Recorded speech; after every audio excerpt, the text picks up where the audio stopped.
Alrighty, hello. How are you guys doing? We are back. We are coming to you guys today to cover Bound for Glory, Crown Jewel, and we're going to talk about Seth Rollins and his injury and what we know. Okay? So the OGs are here, Alexis and Nicole. Y'all already know about Janae. Just make sure you send love her way and say hi because sometimes she listens. So say hi, ladies. Hi. Hello. All right. Crown Jewel and Bound for Glory happened, and both shows were pretty good. Bound for Glory was really good, but Crown Jewel redeemed itself from that abysmal WrestlePalooza for WWE. It was pretty bad. It was pretty bad, ladies and gentlemen. So they got a nice little redemption with Crown Jewel. We'll get into it. Let me make sure I got all the cards up here. I think I do. So let's start off. Let's start off with the one that kicked off the show, as far as I know. Um, okay, so Crown Jewel kicked off with Roman Reigns and Bronson Reed in a street fight. I refuse to call it an Australian street fight because it's a street fight. I am Okay, so happy. I am so happy they put this match on first because that would have just. No offense to Roman or Braun or Braun, whatever. Why is there so many fucking demons? Bronson Reed. Yeah, But just call him. I, He knows his name. He knows I'm just his gonna name. call him Reed. You know who the fuck I'm talking about. Right. I. It's no shade to either of these guys. They're not my favorites, but I'm just glad they went on first and just got all that Roman universe shit like done and out of the way. Because if they had put this anywhere else on the card, it would have brought down, I think, a lot of the energy that people were bringing. The match itself wasn't bad. It was okay. It was just we had seen them fight so many times. It just wasn't worth the time or the effort. What you really should have been focused on was the ending. In this match, Bronson Reed won because Braun Breaker was already in Perth waiting. I Something about him not being there last Monday rubbed me the wrong way. And I was like, oh, his ass is over there already. Okay. He came in there to help him win. It was a street fight, so anything goes. He actually did help him win. The Usos came out there to try to help Roman fight off the two-man assault. Ultimately, they ended up being part of the reason why Roman ended up losing. Roman ate a spear from Jay Uso, and this was an accident. This wasn't intentional. He told them niggas he didn't want to see them till Christmas. Baby. They was in that He ring said over Thanksgiving, and he said Christmas. Do Christmas. not. That is wild. He said I no have never heard Thanksgiving. someone say some shit He like said, I that. don't want to see y'all till Christmas. He said, there's I only gotta one way this is gonna work. I gotta do this on my own. It's gotta go through me. I gotta remember that when my husband and my daughter makes me mad. Like, I love you, but I don't want to see you till Christmas. That's crazy. So I'm like, what is Bronson, he gonna do? There's some TikTok. I wish I remembered the girl's TikTok where it's like they pretended they were Jimmy and Jay showing up to Roman's house on Thanksgiving. They're like, man, we probably shouldn't be doing this. And then like somebody else opens the door playing Roman, and they were like, I told you Christmas, and then he just slammed the door. that's crazy. I need Okay. them to do a skit with that exact thing happening. Oh, you ain't shit. You ain't shit, bro. But I want Naomi to be with them, and he tells Naomi she could come in the house. Nicole. She's the only one. That's dirty. I kind of like it though. Not gonna lie. Wild. Well, Roman lost. Bronson won. And of course, Which everybody thought it was everything was right in the world. which I was really surprised about, like Roman's loss. I mean, like I know when we were picking matches, this was like the one a lot of us like we didn't really care about. But I was just like, wow, he really lost. But then I'm thinking like, oh, it was a hardcore match. People had to get involved. So I don't know. My brain is weird when it And he comes was to like. in, and Well, they were in Bronson's home. Yeah, And yeah, Roman the won last last match. time. Like, He I won was the I last. for, happy. So it's not the end of the world. It's just It's just a little bit strange. yeah. I get it. But they don't never let them win in their hometown, so I was shocked. That was a Vince thing. Fair enough. so can Bailey get a win in her hometown now? I 'Cause, ain't seen damn. Bailey get a win in her hometown, even when Triple H took over. They don't love Bailey the way they should. Anyway, there was that. Another match. Thank God for Stephanie, because Stephanie beat Tiffany, ended her undefeated streak, and she is the women's crown jewel champion. Thank God. Not gonna lie, they put on a good match. It looked like when Tiffany needs to rise to the occasion, she rises to the occasion. That's a conversation for another day. Anyway, she did well. I'll give her that. But she was not able to best Stephanie. And Stephanie won the match. Tiffany lost. Stephanie got to wear that belt. That belt is so big. Stephanie, it take up Stephanie's whole torso. It looks like a corset on her. It does that to everyone. You remember how big that was on Liv? Yeah. Liv small is shorter than Stephanie. Tiny ass bitches with that big ass belt. Right. I'm like, what if somebody like Jade or Bianca ends up winning it? I wonder what it'll look like on them. Like a regular ass belt. Probably regular finally. Right. But anyways, Stephanie got the W, so congratulations to you, Steph. Let's get into the tag team match. So the tag team match was Rhea Ripley, EO versus Asuka and Kyrie. This match was good as well, but again, we've seen iterations of the match where it was one-on-ones or they had some version of them fighting each other at some point. In this match, it was a lot of back and forth. It was a very good competitive match. All of the girls had great chemistry. They were all equally moving and shaking. But it was towards the time where EO was getting slapped around by Asuka that she finally snapped and started going in. And that's when the match really started to pick up pace. Ultimately, Kyrie was the one who ate the pin in this match. And you know Asuka was not happy about that. But Rhea got a W in her hometown. Currently, she's undefeated in her hometown because the last super show they had, or the last one that they had in Australia, she beat Nia Jax there. So she hasn't been beaten in her hometown. So kudos to you for putting on a good match. Okay, I got words about this one. I really do. Excuse me. Go ahead, Alexis. You can take the lead. Okay, so if y'all haven't heard, AJ Styles says 2026 is the year that he wants to hang up the boots. We completely understand. The man wants to. He's done pretty much everything he's wanted to do, and he wants to spend time with his family and all them kids. Windy girl, I don't know how you do it, but like, bravo to you, darling. Um, this actually made me a little emotional, especially when he came out in his old TNA gear.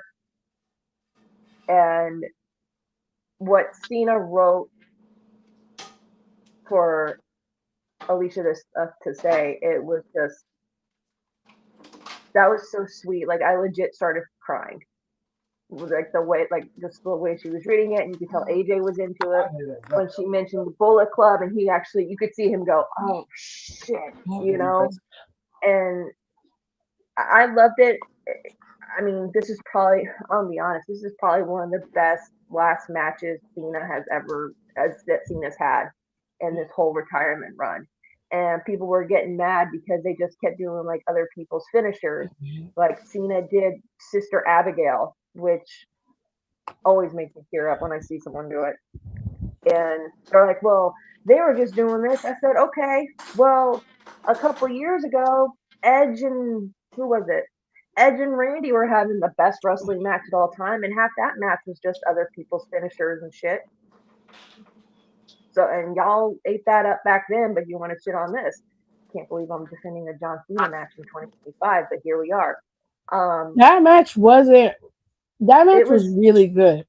I'm not it was understanding what the issue was. I'm very confused. because they were using other people's like because I think a lot of people are frustrated now because we always joke about Cena with like the 5 moves of doom that he's always done, and he's in on the joke, and we know a lot of those guys were suppressed ability wise because we're seeing Cena doing stuff that we never thought he could do, and they're just like upset because they were using other people's finishers, and I'm like, again, Edge and Randy did that same kind of match at WrestleMania a few years ago, and no one complained about it then. This I wasn't just about them like using other people's finishers. It that was that's about paying homage to other guys. That was the whole point. If you're like complaining about that, you missed the point. well, they were complaining about that when they did that at Mania with Edge and I want to say it was Edge and Randy. It was Edge and Randy or Edge and Drew. It was one of those two. You missed the point And there too. It's you the only know, way I can and explain it. they're paying homages because these guys like AJ's. We always call him AJ is an OG. He is an old head. He's been doing this since shit. The first time I saw him that I remember seeing was in TNA, but then I watched Wrestling with Regret and I see that he was in WCW in 2001. And I was like, AJ Styles has been wrestling for this long. And it kind of hits you because you're like, oh shit. So, the fact that AJ is in amazing shape, he has amazing hair. Seriously, drop the hair care regime, AJ. He's amazing shape. He's in great health. He's mentally good, and he wants to go out on his own terms, which I think is great because again, we don't a lot of times a lot of the people we've grown up watching or even like getting older watching, we don't get to see them do that. And I'm just really happy that our fearless leader of the gay community is going out on a good thing. And the fact that he wore the old TNA gear. I know he probably got so much shit from those guys in the back for them little booty shorts that he was wearing. But if on the right camera angle, we could see why Wendy's a very happily married woman. So, but That's Oh crazy. hell no, that is That's crazy. crazy. but I'm just happy that AJ is actually here to get his flowers now and that he will continue to get them until he does go to that great wrestling ring in the sky. So it was it just made me really emotional. I didn't mean to ramble on like that, but it really it it was definitely a heartstring puller. It was a good match. And I was glad that John Cena got to have that match. The fans made the right call. I agree with what Nicole said a few weeks ago. Matter of fact, I think it was like 3 weeks ago when they first announced that they were going to have this match. She said they should have had John Cena's retirement picked by the fans the whole time, and it just would have been more entertaining. And I agree because a lot of times, I mean, obviously we can't pick people like Edge or whatever, but she made a good point when she was like, we would have been more invested. They could have did it like on some Cyber Sunday or like Cyber Tuesday type shit. And she's right. Like you have the technology now to do it, and you are not even thinking that far ahead. And I'm just like, this could have gone a lot better. And I hope with AJ Styles' retirement that they actually do it that way, depending on how long he wants to go. Because I know he doesn't want to go for a full year. No, I know that. I think they should. He should have one, maybe two feuds, and they got to be wrap it up feuds. I can't think of anybody on top of my head right We'll do it now. with Finn. Oh yeah, you could do Finn. Oh, Oh, that would. Ooh. Yeah. They low key already got it because Monday he kind of coerced them into getting into a tag team championship match because of Yeah, so Don. I would do Finn. Um, and I would do Cyber Sunday. That's what they high key should have done. John's retirement. Mm-hmm. He should have won Mhm. that belt. He should have won it as a face. Yeah. Yeah. You know, he should have been towards heel. I don't know. He would still be heel. He would not be for a long time, but then I will figure that out in the future and I will get back to everyone about that idea. But with this, I would have just had it literally be a Cyber Sunday. Everybody vote for something. Yeah, and you still could have picked Their people like Don CM Callis' Punk. raggedy ass. You could have picked people like CM Punk. You still could have picked some of his greatest adversaries that were still available to wrestle. So, I mean, Unfortunately, Lesnar And would you could still have show spiced up. it up you didn't have to bring in and had Lesnar. people from fucking TNA on it as You could options. have. Matt Cardona would have been a good one, and that's still a Oh callback yeah. because of the shit that they went through when Cena was on top and Matt was being Zack Ryder at the time. They don't think like us, Nicole. Alexis, they don't I would think have like had them. us. I would have had at least two TNA ones. It would have been Ace Austin, Damn, Leon Ooh. Slater, ma'am. Trey Miguel. Ace That's the not in TNA no more. who is Ace isn't. shit. That is right. Damn it. You. I thought he He's was in not. AEW. He is an AEW. I keep forgetting. Damn He it. left. Wow. I don't. Wow. You fucking let him. Ace Austin. They didn't keep his ass. No, I don't think. I also think Ace didn't want to be there because Chris wasn't there I anymore. also believe that too. That's like having it's not that Chris, can't walk around in back there because he was there for Bound for Glory, but it's just that really hurt him to see him get injured like that. Like he was very, very distraught about that. And I just think just the ghost of that was messing with him. And I think he just was like, I gotta move on and move out. Which is No, fair that makes for his own that makes mental health.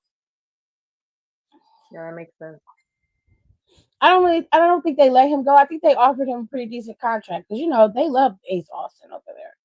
So Not Okada hating and turning the TV did you off see him the turn it off? he That is messy. motherfucker. When Takeshita was up there talking about his He mad as title, fuck. he just turned it off. Right in the And looked them dead in a fucking face and turned it off. Yes. He's crazy. Such a fucking petty bitch. He's crazy. That Don Callis family is massive. There's so many people in there. And that's not even Oh, everybody. And they were oh sitting at no. the table. Were they eating? Were they like having a meeting or something? Looks What were like they they were doing? celebrating something. I had it muted. Oh, okay. All right. So I John can't believe he Cena, won against Zack Sabre Jr. though. That's cool. yeah, he beat him. So Wow. where is Zach gonna go now? Is he gonna get a rematch or Who? Zach? He should have a rematch. Okay. Do you think he's gonna leave? No. Oh, okay. If he wanted, because I don't think he would. I don't know if he would go to WWE to be honest. Well, he could go to TNA and anchor down TNA. He's too big for Can, TNA. I was about to say, could He TNA would have, and afford that's no that offense to labor? TNA, but he's been in the game too long. He would, if he leaves, he would either have to go to AEW or WWE. If he ever left New Japan, that's it. I don't want to see That's like Zack a AJ Sabre. Styles. He can't go to like a TNA or an MLW or some shit like that. I I mean, don't I know. I know. think he could. I think he could go to MLW. They really need some help. I mean, I'm not saying like, oh my god, they're drowning, but kind of like they could probably use a couple bigger names to kind of push Matt Riddle out. Is a good way of what I want to say, They ain't gonna but push Matt Riddle out. Yeah. I don't understand. I'll say this. I'll say it once. I'll say it 1,000 times. I do not understand. And this is before we knew he was a total douche canoe, right? I don't understand how people defend him. But then again, I remember who half the time they're trying to get into the WWE Hall of Fame. So I have to remember that when it comes to certain wrestling fans. I mean, people don't. A lot of people are very good at selective. They will have selective outrage when it comes to certain things. So I'm of the school of thought like your behavior dictates who you are as a person. Past behavior also dictates how you're going to move in the present. Most people don't change how they act and react in certain situations. They are who they are, especially when you're older. You're set in your ways. I I don't really care enough to even go into a situation of, oh yeah, Matt Riddle needs to stop wrestling. I don't give a shit. If I don't like you, I'm just not going to pay attention to you unless I have to, which we'll get to that in a second in Bound for Glory. But if I don't care enough about you, I'm just not going to pay attention to you. I just don't care. I refuse to go that far into it because it's just not necessary for me. Mm. Just stuff I try to. I don't know. Uh, excuse me. Exactly. Ooh, I should have finished this before I got high. This is crazy. Fuck. Kids, don't do schoolwork before you hit a joint. Jesus Christ. Jesus Christ. Anyway. It depends on the subject that you're doing said homework on. I No, mean, don't I'm do almost done with this, but it. again, Don't do like in it. hindsight, this Don't should do not have taken me as long as this has. it. Don't do it. Dude, you know how many times when I was writing a paper for my classes I was drinking? Jesus. That was some of my best shit that I turned into. If Do I Oh, ever not had I listen. used to do that all the time in college. Absolutely not. We're not having this conversation I used to because do that these all my freshman year of college. It was bad. Um, Nicole. but this is like when I like was going out all the time. I was like 18, 19. Don't like Oh, I was young. Like that I'm was the so perfect. disappointed in all of you. But it was a oh, lot. be Some of the quiet. times it wasn't my fault. So I'll tell this story and then we can move on. But It wasn't my fault. my my freshman year, so this is when I was in the dorm. It was like whatever, like my birthday. So at birth, so obviously like we were all up doing stuff, homework and like homework. So I think my birthday was like a Friday, maybe a Thursday. I don't know. It was like not begin. It was like middle towards leading into the weekend. So everyone was like, "Hey, birthday! Oh my god!" Blah blah blah. And then like our friends, and we had like few guy friends, and then quite a bunch of our guys. So we had like a few guy friends that we were like close with, and then and then they were split into two different dorms. So we went to our one friends because our friends Jerry and Dave, and they were like, Nicole, once it hits midnight, they're like, come upstairs. So, and then they also lived across the street from our friends, Sam and Juliet. So we're like, okay, I was like, what up there? They poured a shot for me, never like didn't even look at it, like barely looked at it, took it. It was Everclear. It No. was, and not only was it Everclear, it was a double shot. And I how just took it to how the are you head, alive? and Everclear is so strong. I literally felt like I was having an asthma attack. So Yeah, I everything. ran across to our girls who live across the street, ran across there, opened up their fridge, grabbed someone's random cranberry juice and her chugged it, and I just gave her like like $5 or whatever, because again, this is when stuff was cheaper. I gave her like $5 for it because like she like just bought it, and I was like, I just put my fucking mouth all over it, so I was like, here's $5, sorry. Oh But my I know god. you she didn't really care, but I felt bad. And so I end up, because again, that's Everclear to double shot. And since I was studying, I didn't really eat all day. So, like, in 10 minutes, I'm drunk. Oh no. And my Mm. friends feel like so bad about it that my one friend, Jess, she's super smart, literally helped finished my assignment for me because they felt so bad. That doesn't count. That was against your will. That doesn't count. I was so bad. But then on a hindsight, our friend Hannah, she was the only one with a Friday class. And it was a Friday class that like went into the evening. I think she would get out of it at like 5 or 6.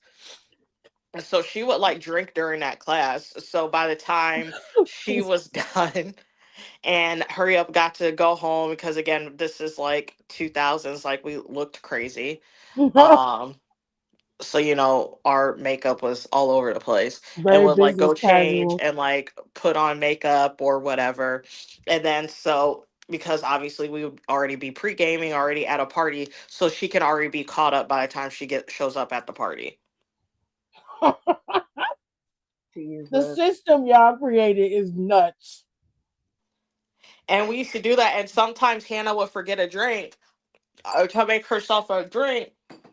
So if whoever wasn't busy would literally drop it off for her. Like there was one time, like I don't know what I was doing. I think I was like making myself a drink, and then Hannah was like, "Fuck!" Like I forgot to make myself a drink. I was like, "I got you," and it was like fucking what's some crap shit that we drank before it ruined my purse. Goldschlager. Oh Okay. no. Oh, Kids, I'm pretty sure they don't sell Goldschlager anymore. I don't think I, so. I don't think so. I haven't seen Goldschlager in like 10 years. Jesus Christ.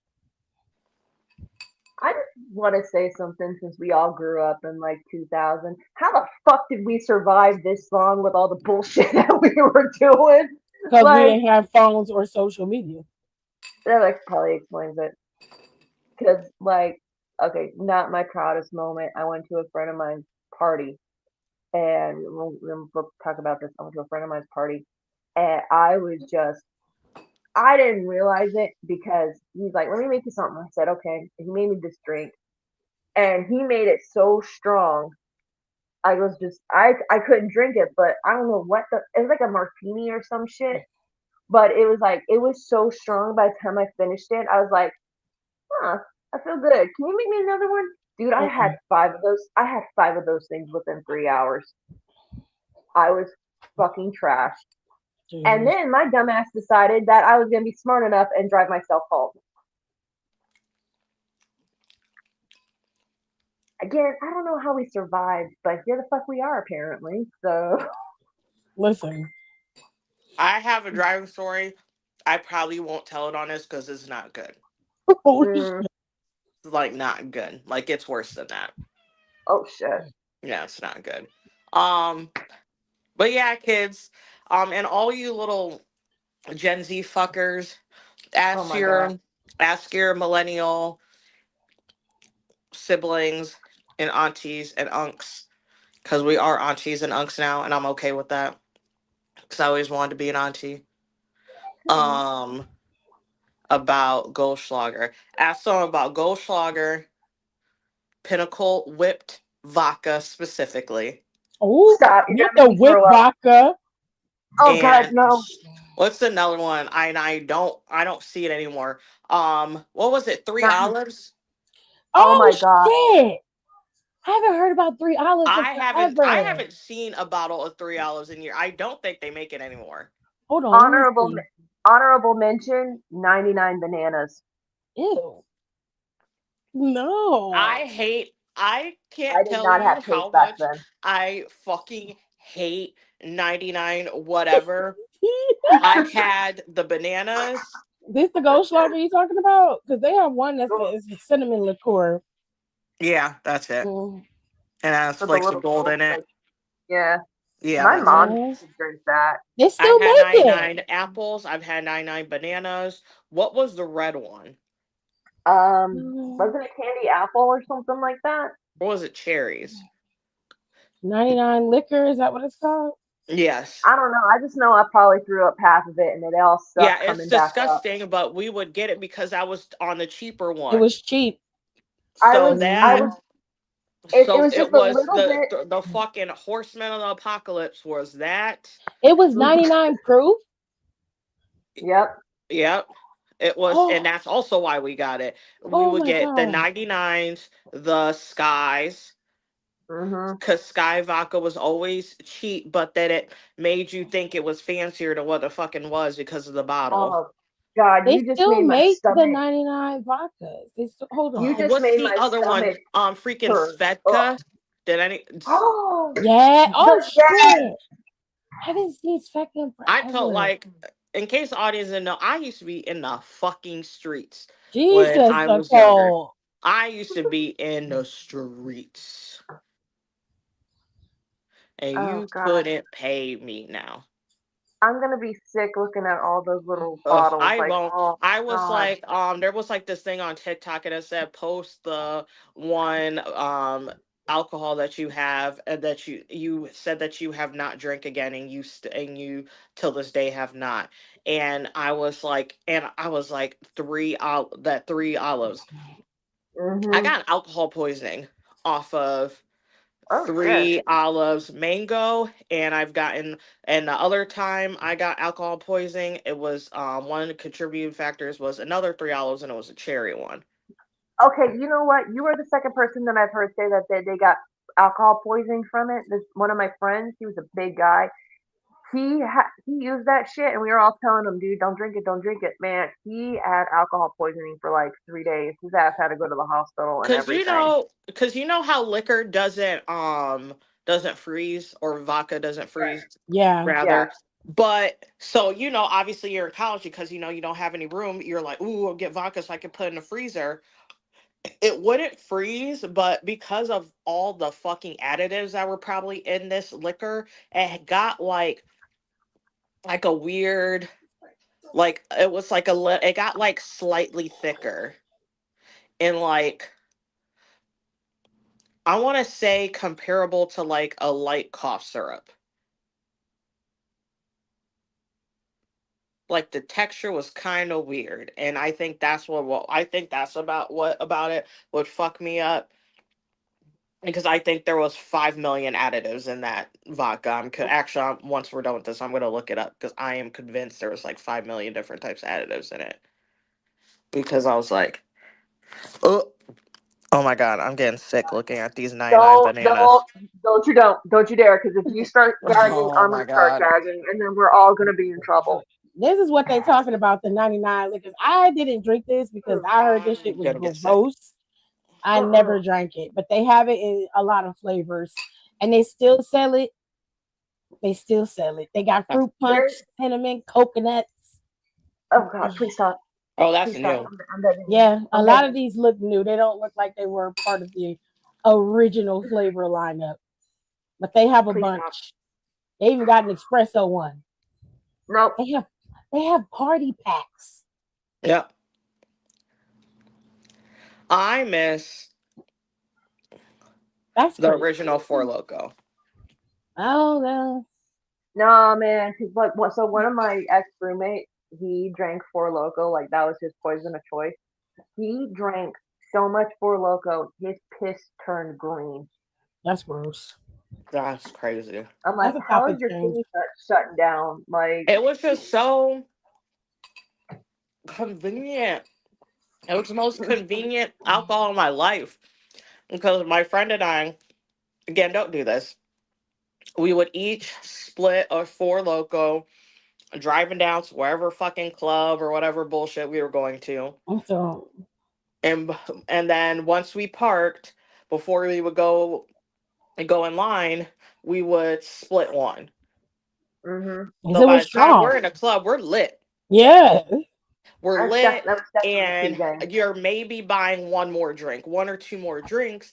And since, especially the more Julie and I went out, like, the more people, because, especially like the area, especially when I was back home, and especially when I went in Columbus, because again, that's when I was going out a lot too, and people within like the I don't not industry, but within like the crowd, like you start to know people, people start to know you, blah blah blah. So this is like this in Cleveland.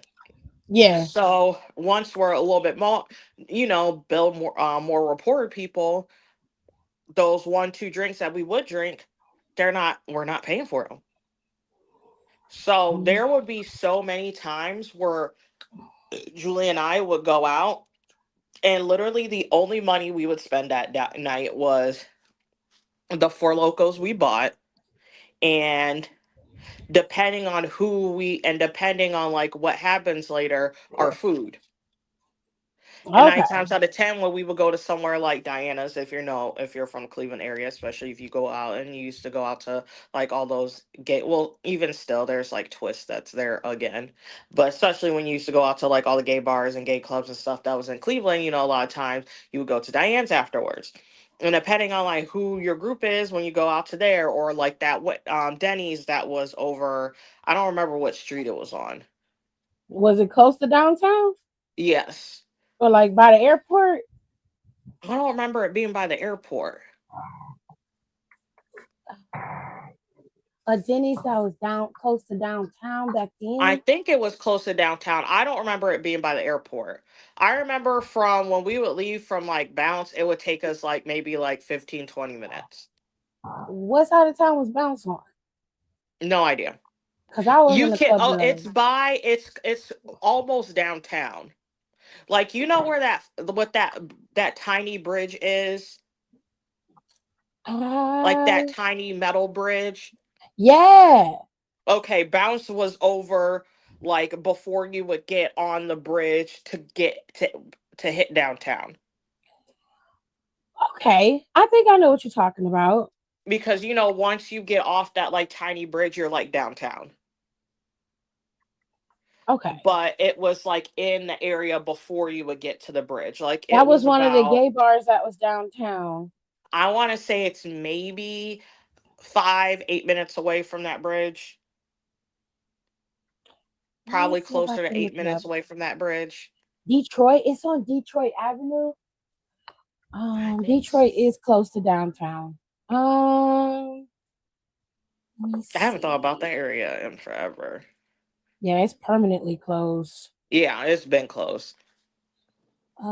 Detroit.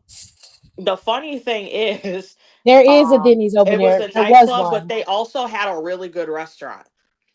No, there Like they was a. had like, it was a No, nice restaurant. you're right. There was a Denny's over there where you're talking about.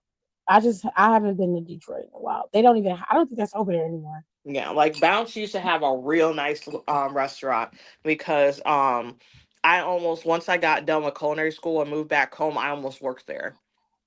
But we also stopped going there because when I was interviewing, they were asking me like about different recipes and like how I would curate the menu and blah blah blah. And like two of the recipes that I told them was on that menu. Oh shit! Yeah, there was a Denny's over there, but they closed it. They permanently closed it. It was around the time they started closing up a lot of the Denny's restaurants. Yep. And but you're right. It was one over there, and it wasn't too far from the Bounce Club. I just didn't. I was not a clubber, so I didn't go clubbing. That just wasn't my thing. But John L asked y'all, because y'all know more about it than me. They said what he said. What's the best alcohol to get if you're drinking for the first time? If you want to stay low key. Okay, so what I would suggest is first off, no matter what you want to get, look at the alcohol by content, like volume thing, because if you're starting to drink for the first time, when you're 21, right? I And mean, you before we drank even before answer you this were question, 21. I'm not I gonna didn't, I'm I, not gonna knock it because I drank before I was 21. I didn't drink before I was 21. I actually waited till I was 21. wow, Well, aren't you innocent? I Well, actually Like, oh love my okay, that. god. I do so not. I little was bit of 14. I didn't get drunk though till I graduated high school. I I didn't didn't like get drink in high school. If I drank, I mostly smoked because like Oh, may he R.I.P. One of our best friends, Manny. Like he smoked, and also he was like a Make a Wish kid, and he had like a lot of health problems, so he got like medical. Oh, cool. But so we smoked a lot, and like yeah, I would like go to parties and stuff, but I never drink. I like I said, like I would never really drink at a party, and like if I did, it would just be like, oh, Mike's hard. Jonel's 24, he said, so he's fine. okay, Okay, cool, so cool. you're fine, or like a beer. I didn't, I've never gotten drunk. I've gotten tipsy, but I've never gotten drunk. But I did drink early on. So I ain't gonna lie, like I was drinking early. I was 14, and we was drinking like very weak sauce stuff, like wine cooler level shit. Then when Yeah, I hit, because that that's all you was had in your access to. parents' There you um go. in your parents' fridge, and Exactly. that's what I would go into my fridge and grab like my one drink for whatever fucking party I was going to, because my mom always had wine coolers in the fridge and never drank Always. them. It was my mom and dad's thing were purple people eaters. There was a wine cooler, and it was called Purple People Eaters. I know And what you're they talking about. and My I mom don't had the remember who made it. one, and I believe they still make it. The bottle was kind of shaped. It wasn't like curved. It was like sort of almost as straight as you can make a bottle, and it had like an island background, like I a think beach I know what you're background, talking about. and it had But like the paper and it had the paper around the top. but did Bacardi make those? No, it wasn't. It wasn't Bacardi. Was It it was like Smirnoff? before. Was it Bacardi or Seagram's? It wasn't Seagram's, but it's in a sea. It's like adjacent to Seagram's. If it, hold on, Bacardi let me. made the Purple People Eaters. Yeah, hold on. I'm gonna look it up because that's gonna So bother me. Because my mom used to have those, and you remember those frozen Baileys in that cup. Yes, my oh mom my used to god, have those were those so good. too. Those were good. Those were Honestly, Jonelle, I would start off with stuff like this. To be yeah, honest, Yeah. yeah, wine You know, coolers. start stuff like I've always been like a bougie alcoholic. It just took me a really long time to admit it. I'm not a Oh, that's you know great. well, cause like all my friends would drink beer, so like the peer I I pressure. found it. don't like It's beer. So like I liked a few beers. I liked Yingling, but then for some reason their formula changed and it started tasting like shit. I do not like Guinness. I know my Irish ancestors are probably hating me right now. it was And called I B&J Tiff. Oh, that's the one I'm looking at. Bartles and James. Yep. That's it. Okay. Okay. so yeah, start with like the small stuff. Like look for stuff with like small alcohol content. Like I love Bailey's. Try to get like some mixers. Like one of my favorite things. I think it was Malibu rum and it was the pineapple, passion fruit, Ooh, they and got new mango, and I would flavors. mix I it might together want to with try Yes. orange. this. Go ahead, Alexis. No, it was like I got some orange juice, and then I would take like coconut rum, and it was oh god, who was it? Was Malibu. So I took like coconut rum, mango rum, and passion fruit, and I mixed them all together, and you mix them with orange juice, and that shit's good, man. Like Listen, I'm a bougie alcoholic. I'm a mixed drink type of girl, but I prefer stuff like I like amarettos. I don't mm. like I don't like very hard liquor. Harsh liquor is nasty to me. I don't like gin. Gin is disgusting. I Okay. don't like I don't like whiskey, which I drives my actually I don't like it. I don't mind whiskey. It's just got to be good whiskey. And I don't Jameson. mind sipping. I don't mind sipping bourbon. I don't mind sipping on whiskey. I don't mind sipping a cognac. I just like it to be good. I need to be able, it needs to have a good flavor to me. If it tastes like perfume, I'm not fucking drinking it. Okay. Okay, I don't that's like that. that's if I get a drink, if I order a drink, this is why I like to drink at home because they also know where my toilet is, and if I want to pass out, I can just pass out. I like to make my own mixed drinks because you can control like what's put in there. Because if I get a drink and I can smell the alcohol, I will not drink it. Like one of my favorite drinks is a White Russian, and I've like never had that. literally, oh my god, I fucking love White Russians, man. They are so good. I've never had But a white Russian before, ever. it's vodka, Kahlua, and milk. It's like the weirdest combination, but it tastes so good. No, you're fine. Especially like on like a hot day, and like if you put but like the easiest thing to do is that you can pour your own stuff in there and you can figure out how much you want. And that way you don't like have to feel like you need to chug like half a glass full of vodka with just a little bit of milk in it. Yeah. But I mean, if you like, I don't mean to cut you off. they make a white Russian with milk. Okay, yeah. Okay, that's fine. And it's weird because it's milk and liquor. But if it's, to me, I don't mind the flavor of milk. But a lot of people don't like milk. I don't like and milk. just the idea of how bitter liquor is with milk, which doesn't really, it's like creamy water. Depends on how, if you use whole milk. Yeah, as opposed to 2%. Yeah, it depends on the kind of milk. 2%. I use 2%. That's it's not for everybody. I don't see how some people drink Hennessy. I don't like Hennessy. Hennessy tastes like shoe polish. No, Hennessy is different now. Hennessy did not always taste like it does now. It burns and it tastes like shoe I polish. used to be in Germany. I was in Germany for 2 years, and we used to have apple juice in Hennessy, and it tastes just like if somebody made a sweet tea with no lemon. So they changed the formula of the formula Hennessy. of Hennessy has been stepped on like bad crack. I'm telling y'all. I don't like Hennessy it always had that bite. Hennessy used to be what Douce is now. Oh, Douce is smoother. Much smoother. It doesn't have as much bite. Hennessy was not that hard. Not as Hennessy is like drinking 40 weight motor oil right now. I'm not drinking that shit. Did you say motor oil? Like Yes. I took a shot of Hennessy at a bar, and it was like I just swallowed a goblet of fire. My brother is stupid. He's stupid. Which brother is it? It's my older brother. The one that likes me? No, my younger brother liked you. Ah, okay. I was gonna fuck with him, but never mind. Anyways, Alexis and Nicole. Hi. They said hi. If you're gonna drink, you always start off with wine coolers. They're easier, they're fruity. You won't feel like you're burning or anything when you drink it. I don't recommend starting off with hard liquor. I honestly think you should go with somebody who knows how to drink. Cause like I remember I went to a party and my older brother, he's in here, he took me, we were there together and he gave me a drink. Never fucking again. Never again. Because he likes his drink stronger than I do. And I prefer mine to be mixed. I don't like the taste of liquor per se. So I don't like to taste it and feel like I'm drinking. Does that make sense? I just don't like that. Yeah. So I prefer wine coolers. I'm not a big wine girly either. I don't like the taste of wine as much as most women do. I hate that. If I'm gonna drink, I like just give me some Moscato. Di Serono and I'm fine.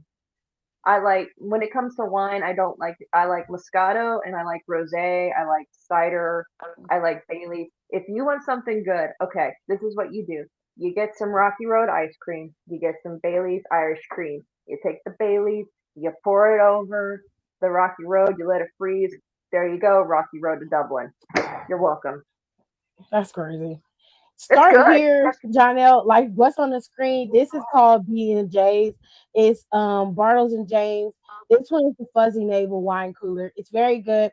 It tastes like a really good orange mango like drink. It's very, very orange heavy because it's Fuzzy Navel, but it's good. It's not gonna knock you on your ass unless you're a lightweight.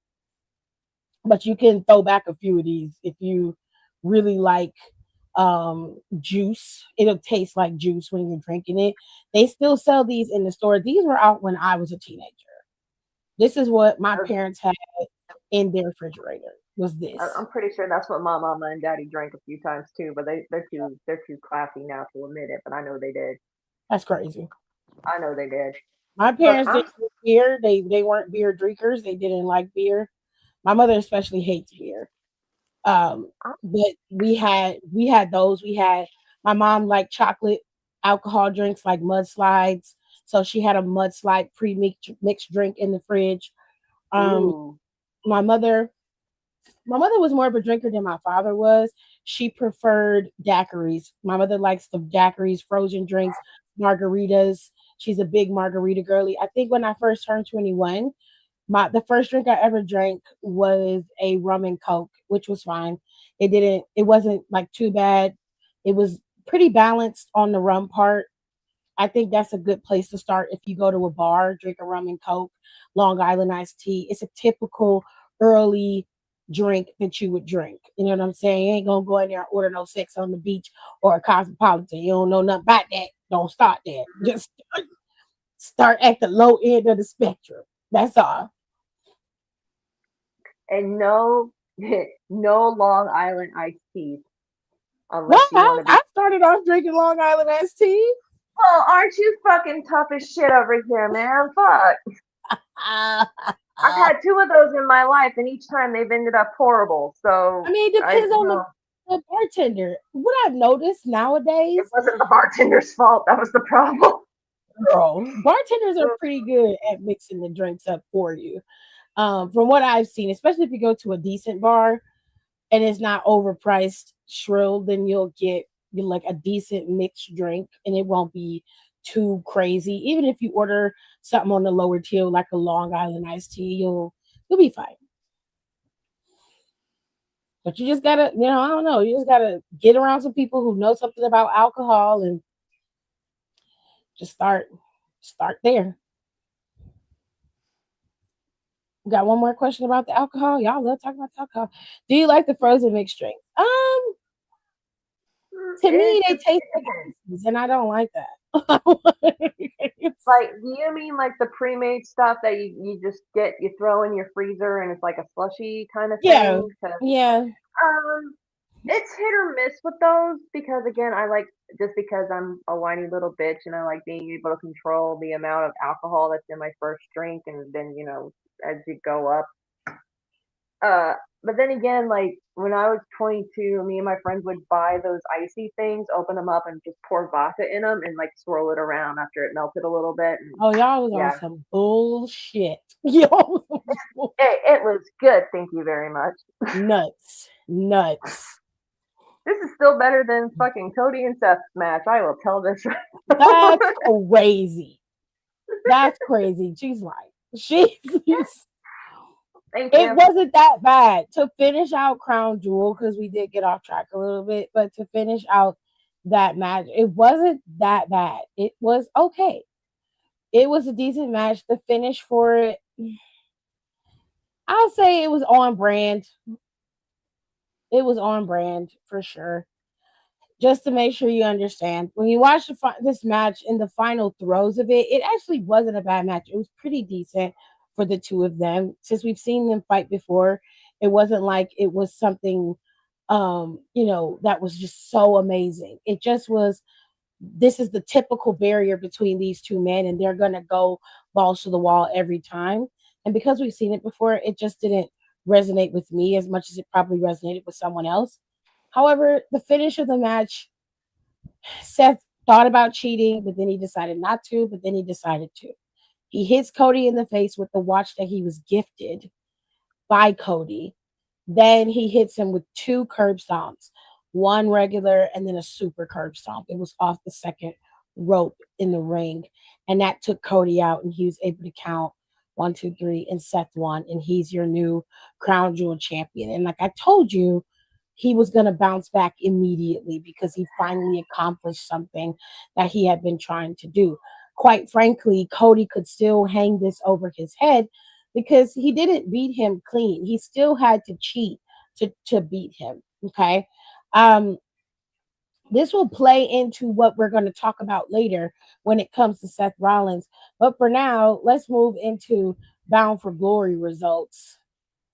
Um, yeah, it was a decent match between the two of them. So Bound for Glory came on Sunday after Crown Jewel, and this was, to me, was a pretty solid show. Now there was a pre-show for Bound for Glory, and I'll give you guys the results for the pre-show. Just hold tight.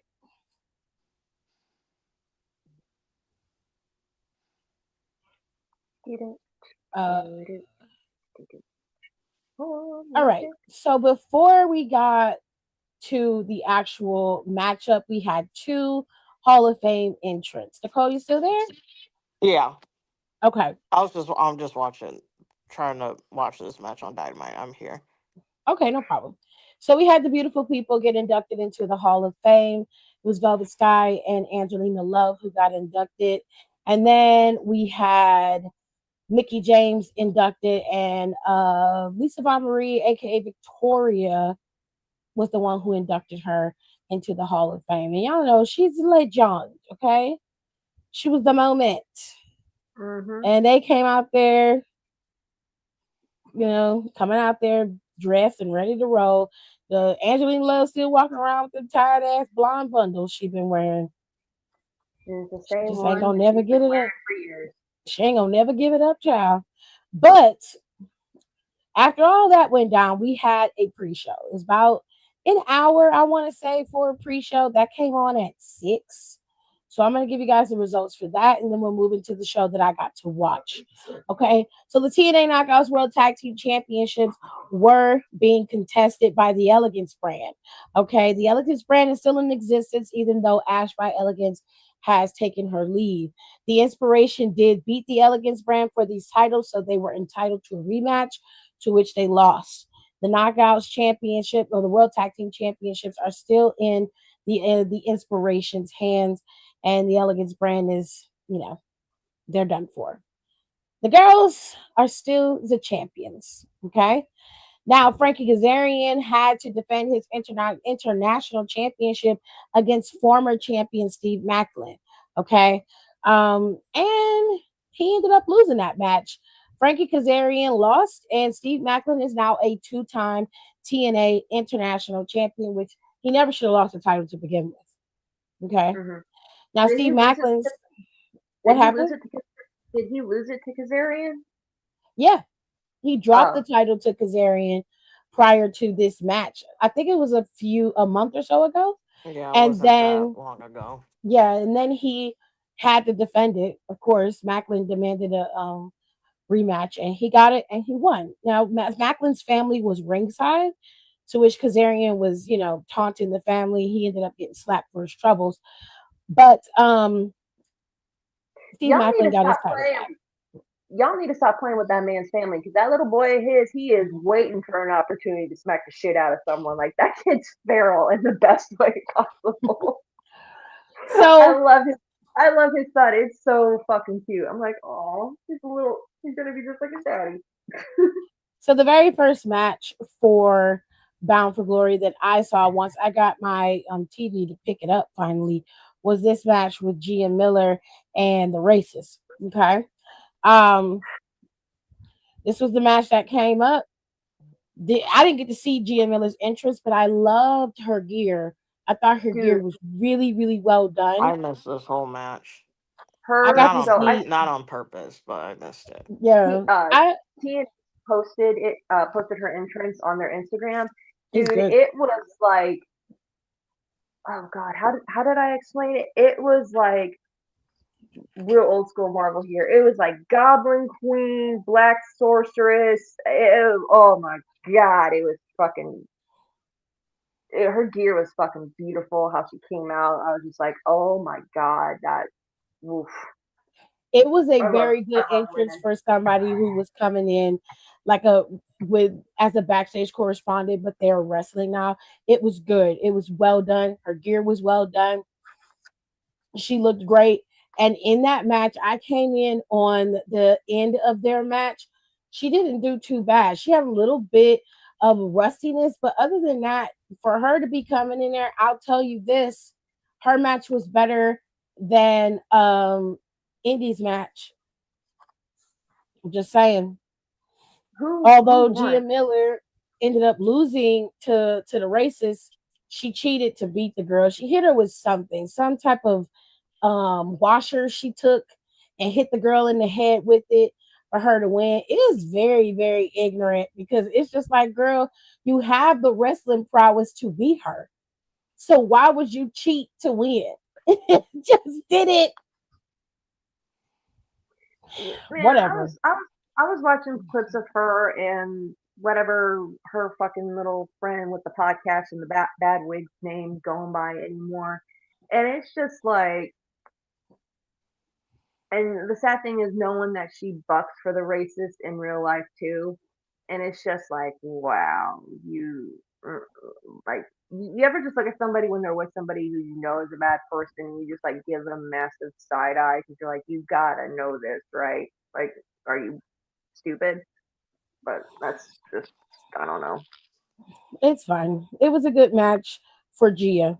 Everything else I didn't care about. Prior to this, Jody Threat and that racist friend was out there. They started fighting. They got taken to the back by security. So towards the end of the match, the last of the match was just Gia and the racist. Now, from what I understand, after I went and looked, she hit her in the head with a roll of quarters.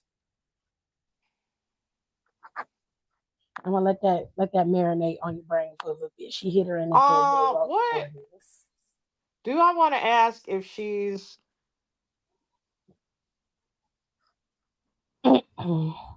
What? No, I'm not gonna do that.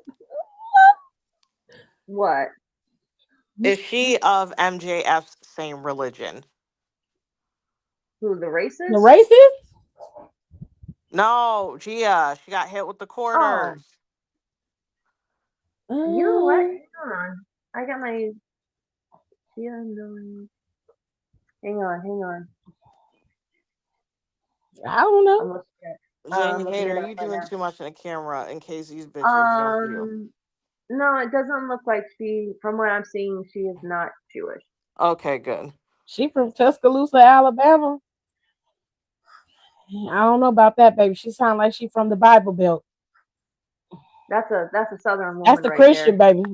Oh yeah, That's a never white mind. Christian right there, baby. Mississippi. No. Oh, so she's from Mississippi and she's Alabama alum. She's Oh originally, yeah, She yeah. from the Bible Belt, baby. That's yeah. a white Christian right there. That ain't. I'm sorry. Anyways, the Carter Shot Gauntlet match was interesting. Okay, My God. let's just put it there. Okay, so look, Zaya Brookside was unable to compete in this match, so they had Lei Ying and Mara Sade competing in the beginning. They had actually did a pretty decent job against each other. It was kind of fun to watch. Ryan Nemeth came in at number 3. Nick Nemeth came in at number 4. Cedric Alexander came in at number 5. And Rich Swann of First Class came in at number 6. When AJ Francis got in at number 7, that's when that's when he started eliminating people. So Francis eliminated both of the women. He eliminated both of the women. Like came in there, picked them up, threw Li Ying out of there, threw Mara Sade on her back and threw her out. It's very aggressive, honey. But it was all for the match, which was fine. He then eliminated Swan, threw him over the top rope. The tag team Saint and Center flipped the coin to see who would enter the match, and Travis ended up winning that opportunity to go in.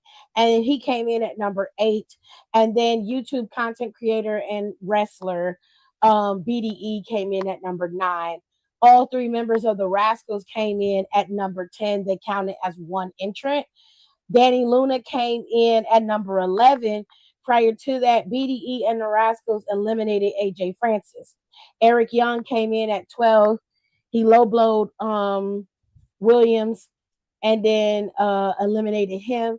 Jake Something came in at 13.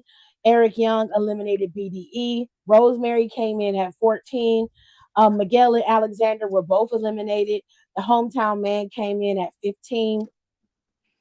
Rosemary missed it, Jake Something, by accident. And then the hometown man used Rosemary to pretty much shoulder check him off of the edge of the apron, and he eliminated Jake Something. And then Zach Clayton came in at 16, eliminated he eliminated somebody. Danny Luna eliminated Rosemary, and then the hometown man eliminated Danny Luna. And Jody Threat came out at 17. Frankie Kazarian didn't even let her get in the ring. He clotheslined the shit out of her and stole her spot. And then Santino Morella was the 18th entrant, hit Kazarian with the Cobra, and then got immediately eliminated by Nick Nemeth. And I think it was a little slower than his elimination in WWE in the Royal Rumble, I believe. Longer, Yeah, it was just a little bit longer. Matt Cardona came in at 19, and then the final entrant was Mance Warner. Mance Warner is fucking weird. Him and I don't like this whole him and Stephanie thing, because like the whole thing with Mance Warner is that he's always been like the country guy.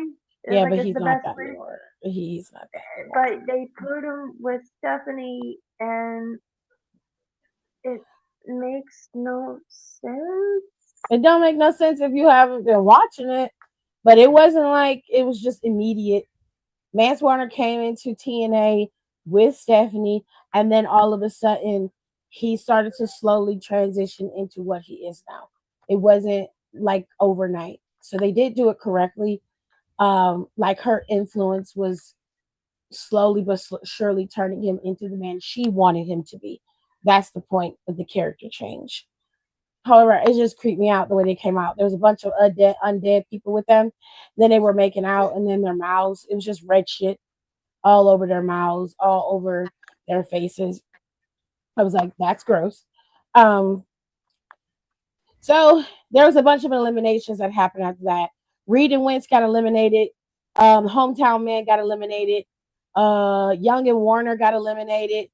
And then Nick eliminated his brother Ryan. So it was down to Cardona, Nick Nemeth, and Kazarian, because Kazarian never got eliminated. He had just got hit with the Cobra, and he fell out of the arena, the ring, mid rope. It wasn't over the top rope. So after Mance Warner got rid of Cardona for eliminating him, Kazarian came back in the ring, and it was down to a 2-man match. The ref got knocked out, and there was another officiant that came out there, and it ended up being a double pin. And Santino Morella ruled that it was 2 winners of the Call Your Shot Gauntlet match. I hated that match, so I was so pissed. And everybody was just yelling bullshit, which I agree. It was a stupid finish to this match. You should have just picked one of them if you were going to do it. But they just ended up giving it to both of them, which will come into play later. But I really wish they would have did something with the Call Your Shot Gauntlet match. I don't know how they're going to do this later on, but both of them have won, and they're making it seem like only one of them can use the trophy, which doesn't make any sense to me. All titles are in play with this Call Your Shot Gauntlet match. All of them. Anyways, we're still into bad match territory. Kaylani Jordan has the Knockouts champion faced off against Indy Hartwell. Okay, you know how I had words about AJ and Cena? Mm-hmm. I don't have nice words about this match. I'll just make it very easy. It just wasn't good. And it's not Kaylani's fault. And I don't mean to shit on Indy Hartwell. I just don't.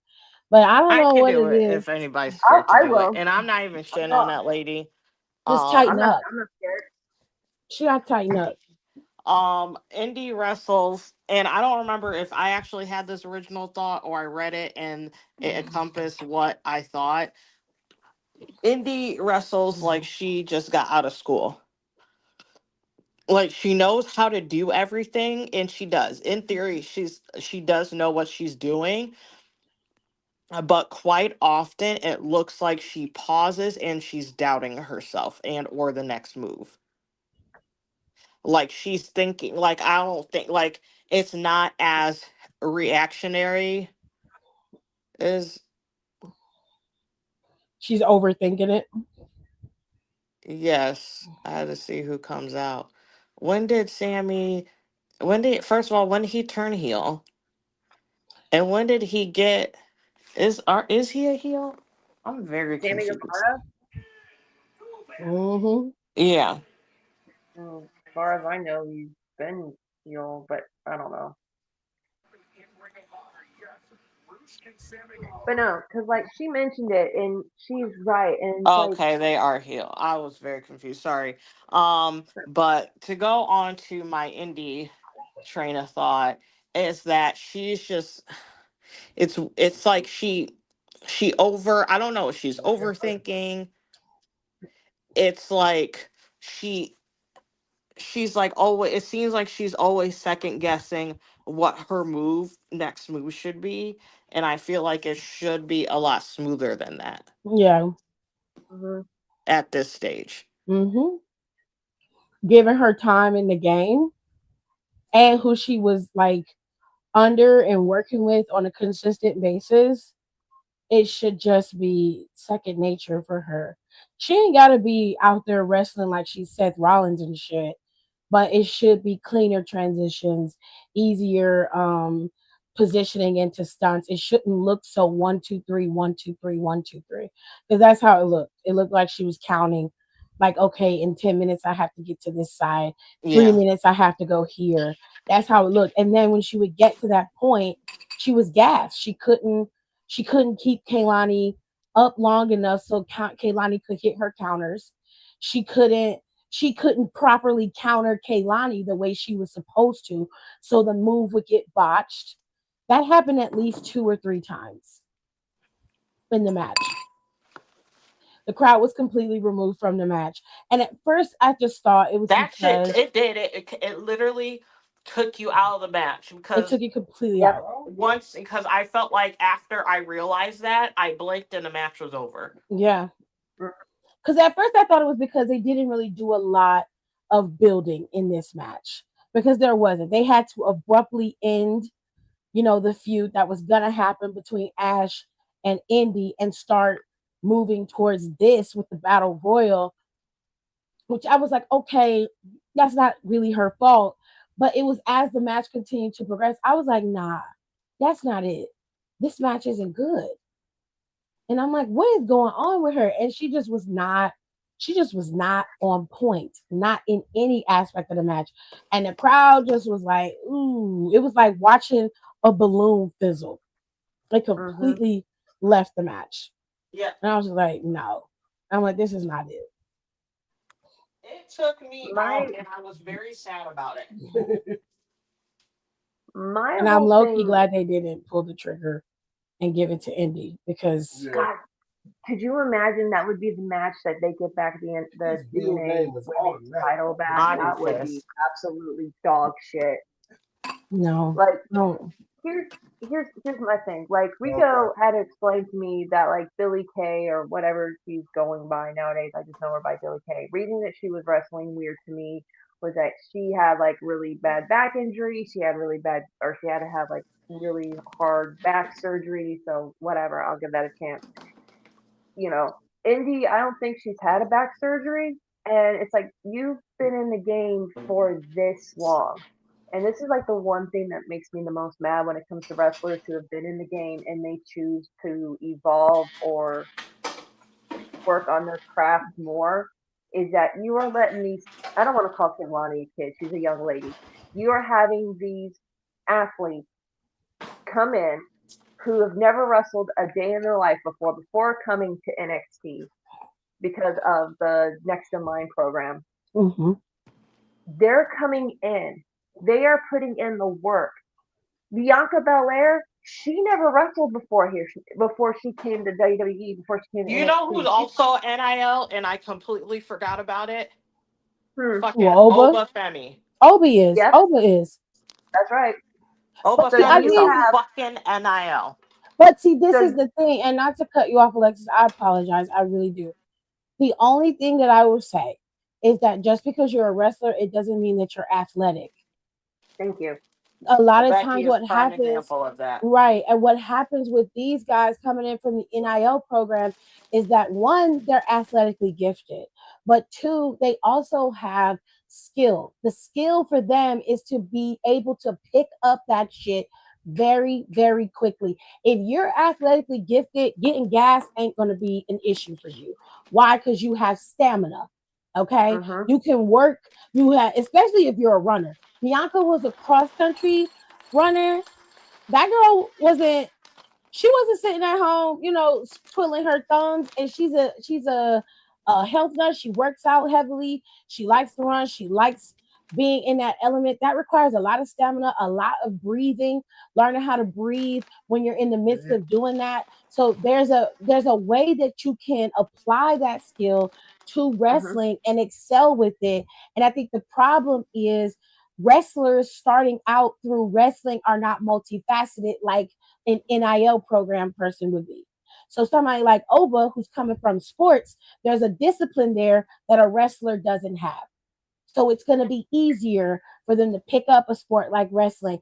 The mental health aspect of it might be difficult for them because like somebody like what's her face that just left. What is her name? Jasmine Nix. Her heart wasn't in Mm-hmm. it. Okay. And while she might have been an athlete, she also had 4 knee surgeries before she got her ass in the E. That's crazy. Okay. That's fucking nuts. All right. So for her, the bare minimum was all she was willing to do, which you can tell by how she wrestled and what she gave. All she cared about was her face being seen and giving bare minimum in that ring, which is what she did. But but Okay. nowadays, but nowadays you can't if you're a wrestler, especially again, Indy's been doing this for 10 years. You cannot get to that point in your career and decide you don't want to put in the effort anymore. If you don't have the effort to do something, then you need to figure out something or you might need to think about trying to find something else. Like that was that was second hand embarrassing. Kaylani has only been doing this for what, 2 years? Not even that, if anything. And you are having a rookie. She's still a rookie. You're having a rookie carrying you through your whole match. It would be one thing if she got injured in the match and they had to make everything on the fly, okay.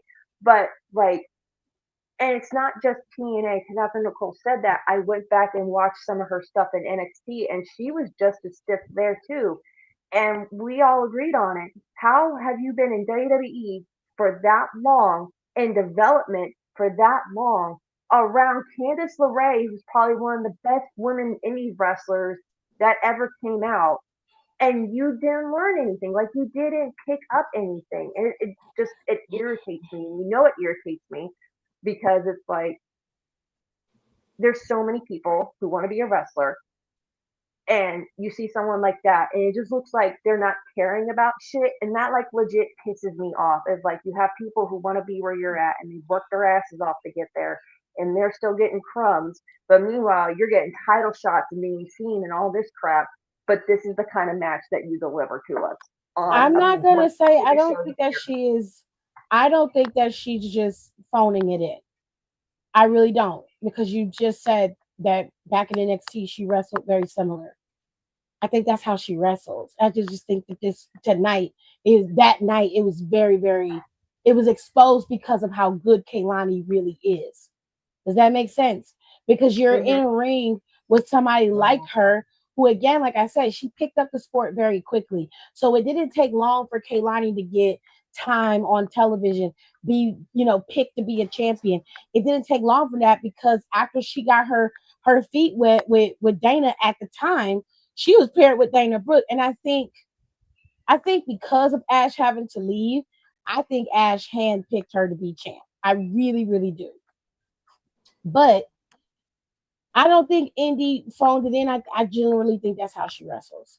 And I think that at Bound for Glory, she got exposed because of how good Kaylani really is. And then she got gas. She was not prepared in that match. And it's disappointing because I expect a lot from Indy Hartwell, and it lends a lot of credence to what you said and what Nicole said prior about her having the tenure, but not only that, having access to some of the best in the business. Gargano, whether you love him or hate him, is one of the best wrestlers in the business. So for you to be there with him, watching him, learning under him, because I know he took you under his wing. He's not that bad of a guy. He's gonna do it. Okay, so you were there, you were with him, his wife, still one of the best wrestlers in the business. If you ask me, I think she's a better wrestler than Gargano, but one of the best You wrestlers in the had them business. two and fucking And you got Austin Theory. Theory. Theory Yeah. is a prodigy. Like He's a people, good I wrestler. know he hasn't been on TV in a minute, but Austin Theory was a prodigy, He was. much like Roxanne was and is. Yeah. Hmm.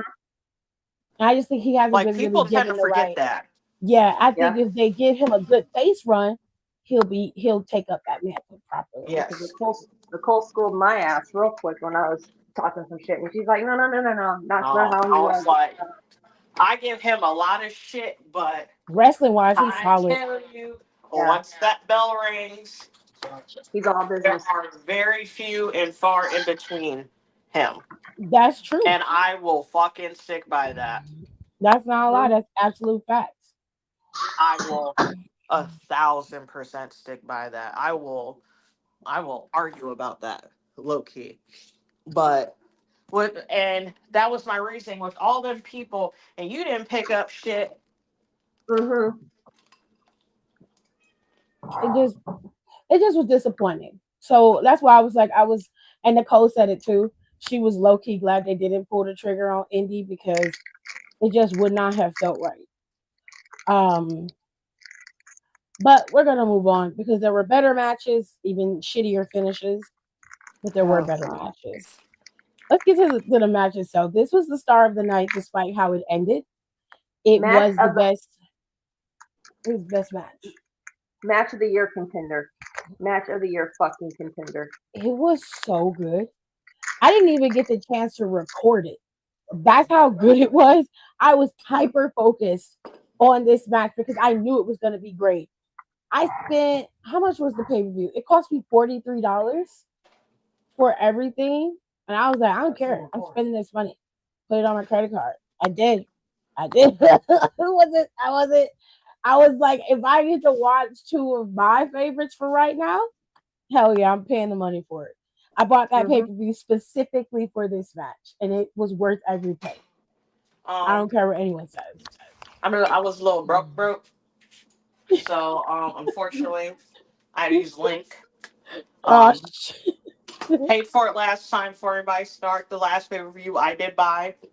she did. Next one, I will buy it. If I just came from out of town.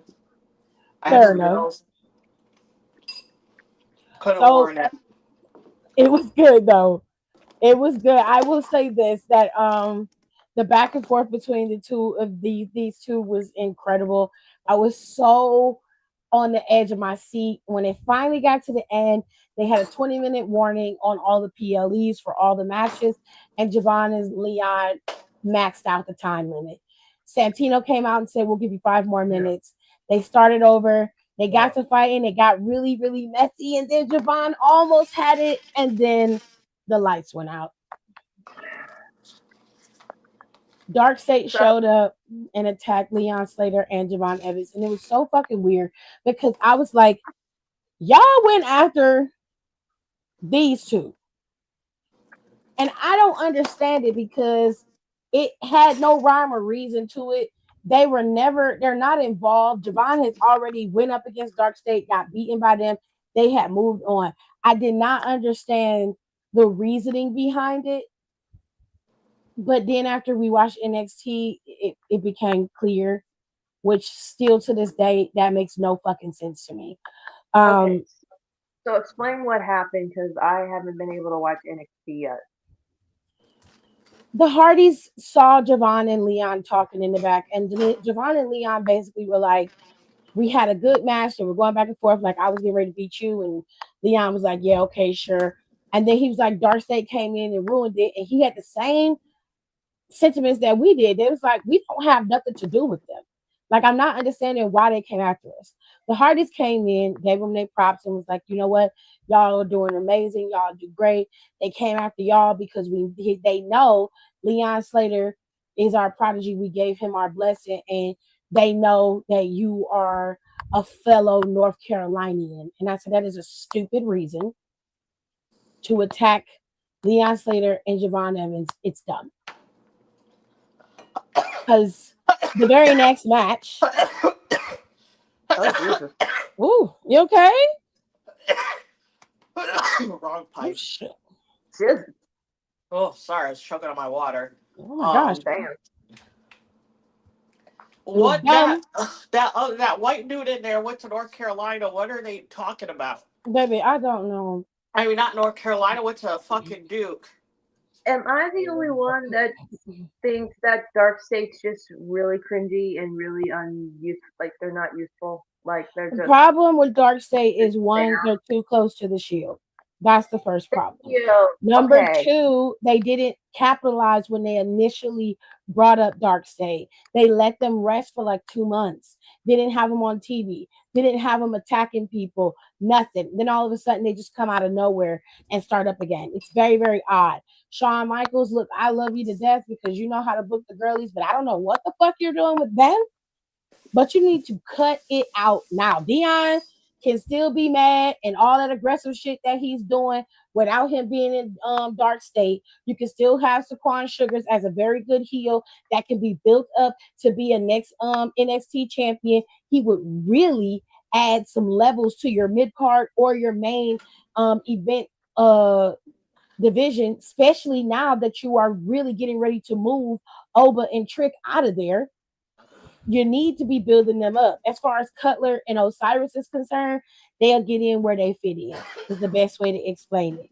But to have them come in now where everything is still moving, like it's just weird.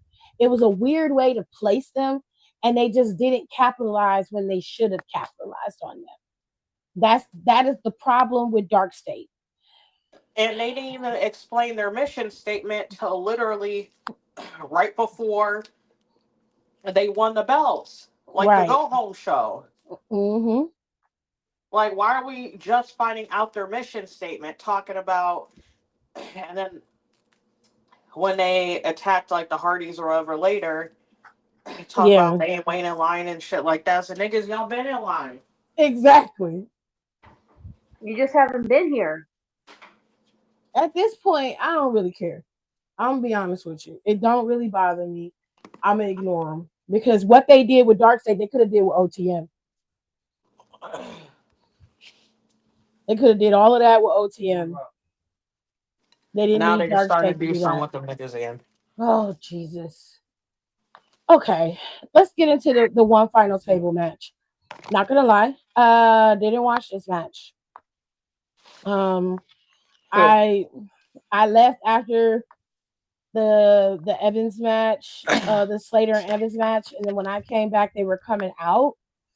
I had to take a little bathroom break, and when I came back, the last thing I saw was Bully Ray being put through a table, to which he turned around and pretty much just let them put him through a table. He didn't really put up much of a fight. It was like put me out of my misery type of thing.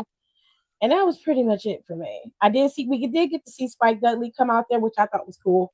That made me scream. I was watching it on Instagram because people were posting clips of it, and that made me so happy seeing him. You know, Spike I Dudley's did watch the match.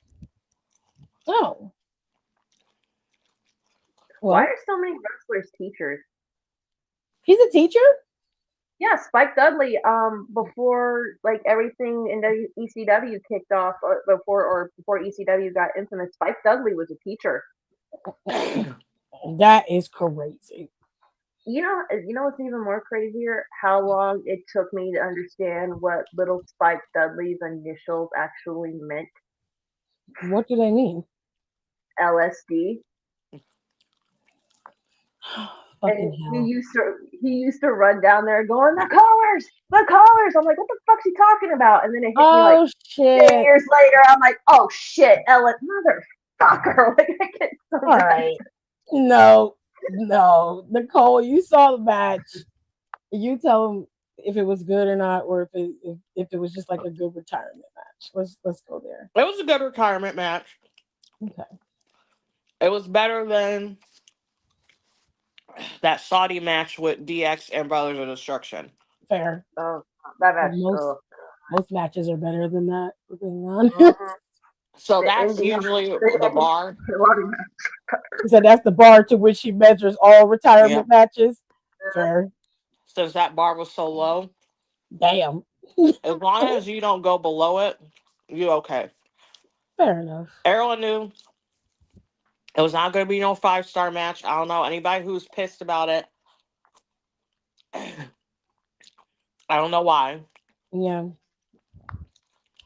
I thought the Dudleys were going to win. I knew they were.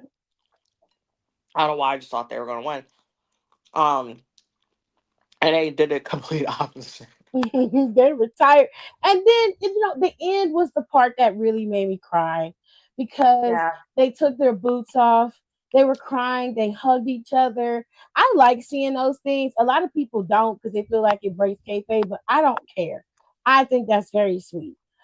So Once I seen them, hanging around the ring, I was like, "Ooh, no!" I think they're going to retire. Yeah. well, the cool thing is it goes back to when the Dudleys were put inducted into the Hall of Fame, and they were talking about the tables, ladder, and chairs match, and they're like, without the Hardys, and I mean, like, yeah, we were the Dudley Boys, we wrestled in like almost every single company, but they were having a hard time like finding something in WWE. Like, people tend to forget the Dudley Boys were almost fired from WWE because they just couldn't get in, especially because of Bubba's stuttering thing.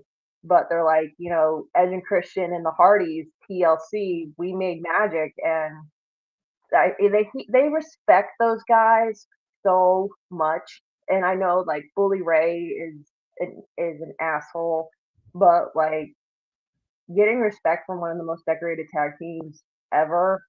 And this is when they were the old heads. Edge and Christian and the Hardy Boys, they were still babies. Like, so just to say that it, I was happy. I knew something was gonna go down because I'm just like, why are they wrestling? Devon's not wrestling anymore. He's taking care of his kids and doing all that stuff. And Well, he got back and he dropped a lot of weight and I mean, he was looks amazing. yeah, he dropped with a lot of weight and went back into ring shape so he could wrestle one last time. And he got put through 2 tables off of a damn ladder. Okay. That shit was fucking nuts. I said, you crazy in your motherfucking head. That check better been nice.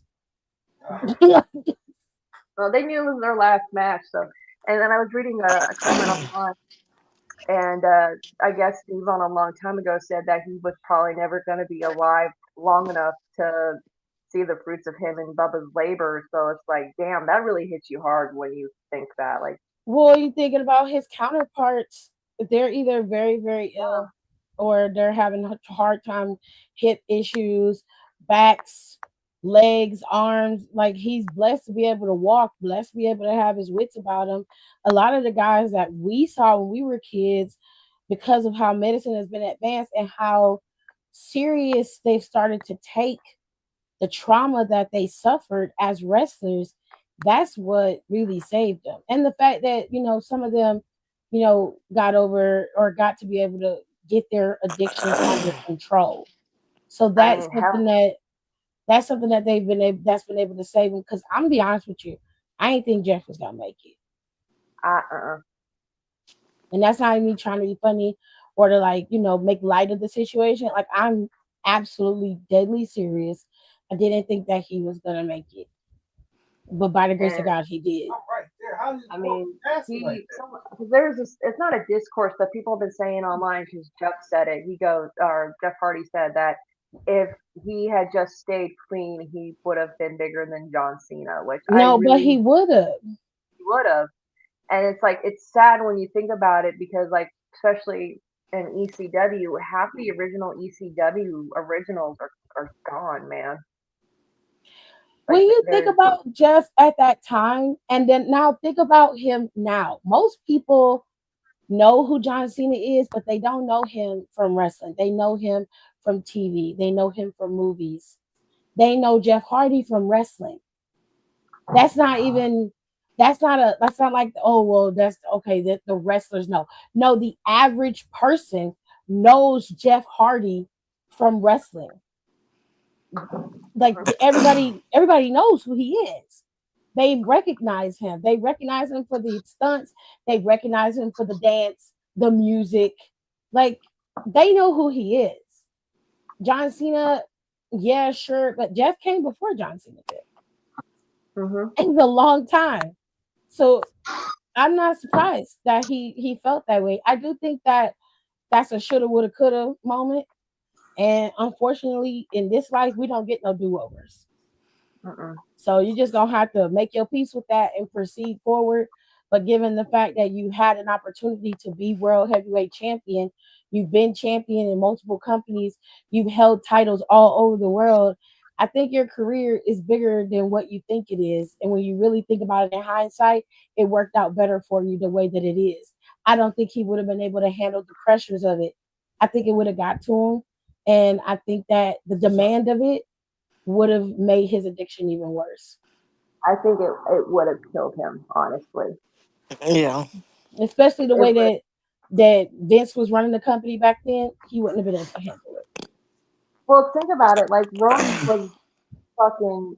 He got caught for his drug test. He was on Adderall, and what people don't understand is that Adderall, because I was on it.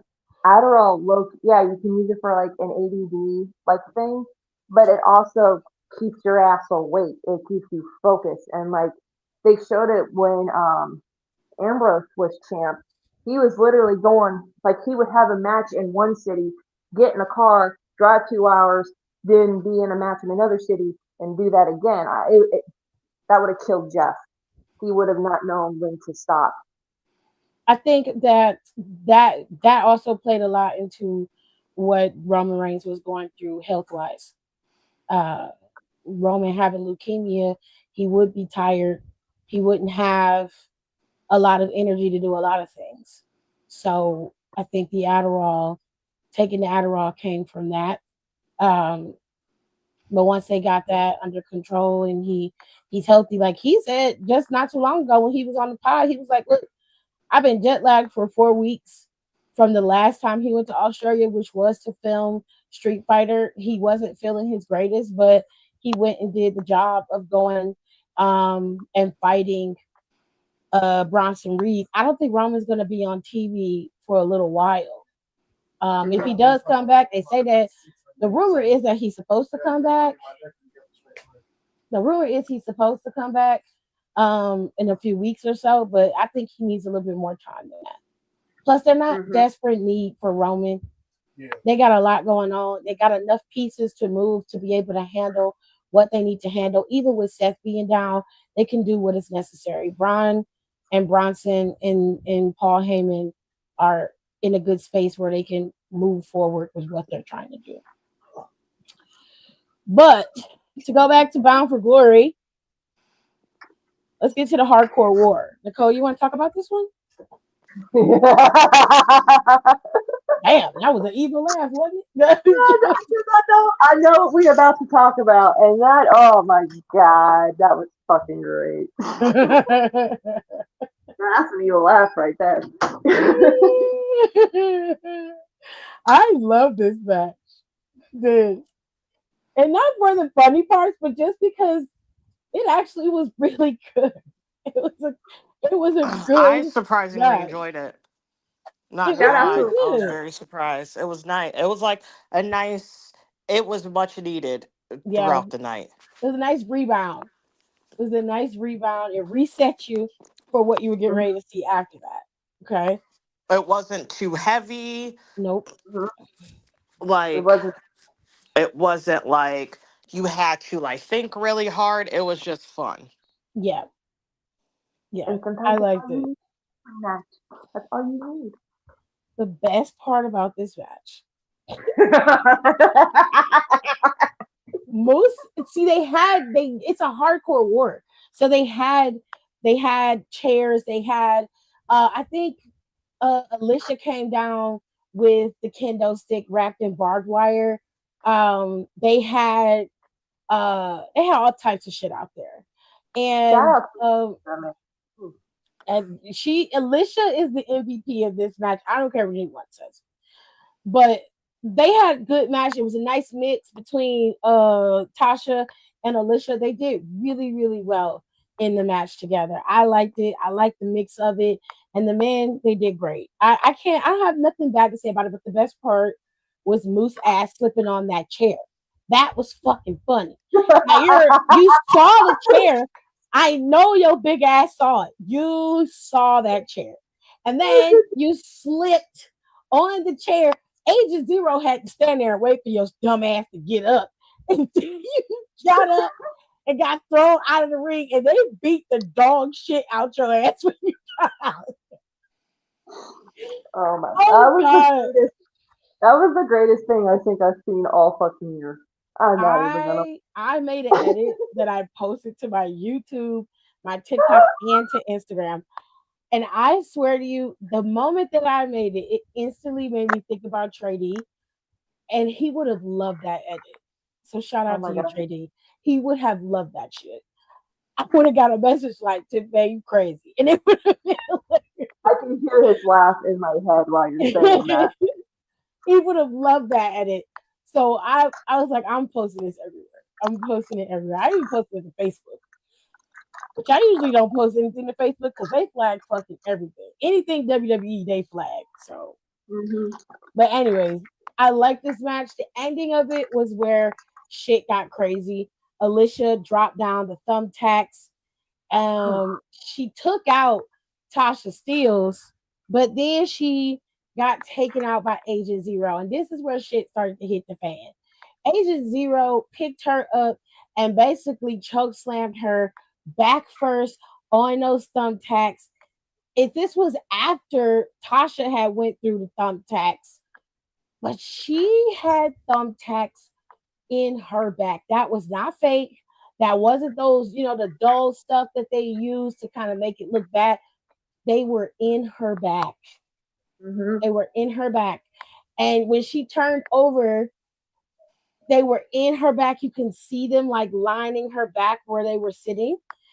Mustafa got in the ring after they got rid of Agent Zero. Mustafa got in the ring and tried to do a 450 splash on her. She moved and he fell belly first After into he the poured tap. more thumbtacks on her, though. Yeah, he put more thumbtacks down.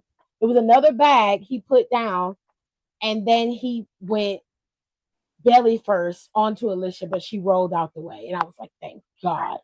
Eddie came in there and beat him up. He tried to save her, to which they got rid of him, and that's how she ended up in the place of possibly taking that 450, but she moved. Eddie then Hmm. racked his knee in the barbed wire, hit Ali, and it was able to pick up the win over Order 4.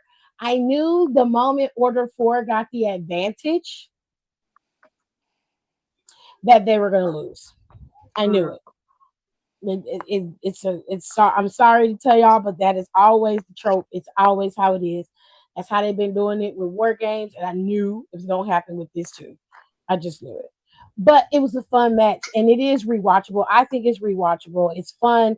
It was a lot going on, but it kept your attention, and it kind of cleansed the palate a little bit from the sadness of the Hardys and the Dudleys match, and it kind of reset you and prepared you for the next match, which was also a tearjerker at the end of it. But Trick Williams faced off against Mike Santana finally for the TNA World Championship. And Mike Santana is finally your TNA champion. Okay.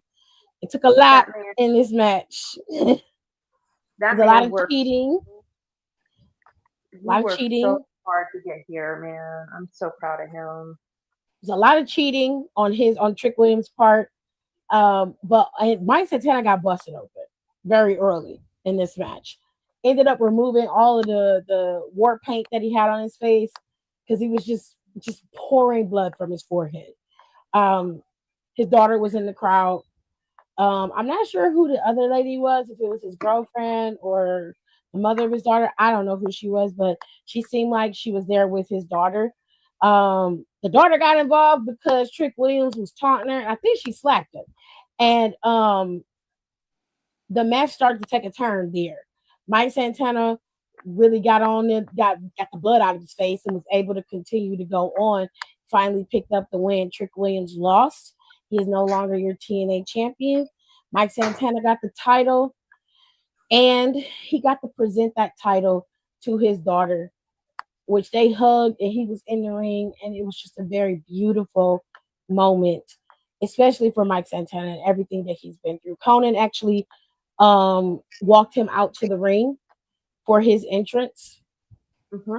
It was a good match, and it also was a good culminating moment that gave Mike Santana the time to be able to do that for his daughter, and all the sacrifices that he made paid off. And I'm just very happy for him, and I can't wait to see where his title reign's gonna go. I'm very curious. I'm excited for Santana because like he's worked so hard his entire career, and he was thinking at one point to like hang up the boots because he's like, where the fuck am I going in life? And I'm really glad he didn't. And it's just a feel good story because Trick needed his ass whooped like 100 times over because he kept running his mouth and he was doing devious shit. I understand he's a heel, blah blah blah. But it also means like something special right now. I saw somebody posting this. They're like, TNA has a world champion that's Puerto Rican, not afraid to hide it. He's proud of his heritage, and he is being displayed at this point in time when brown people are being fucking persecuted. And they said, and meanwhile, WWE can't even give a black champion a decent run. I was like, oh, like that kind of hit a little bit.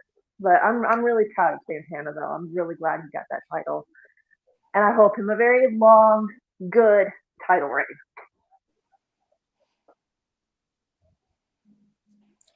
Nicole, you got anything to say about Santana's match, or you good? Nope. I was just waiting for you guys to finish. Ew, why is he moving like that? So gross. Who? It was good. Darby Allen. Oh, It was like he was like humping the floor trying to move and get up. Hey. Anyways, happy Santana won. The match was good.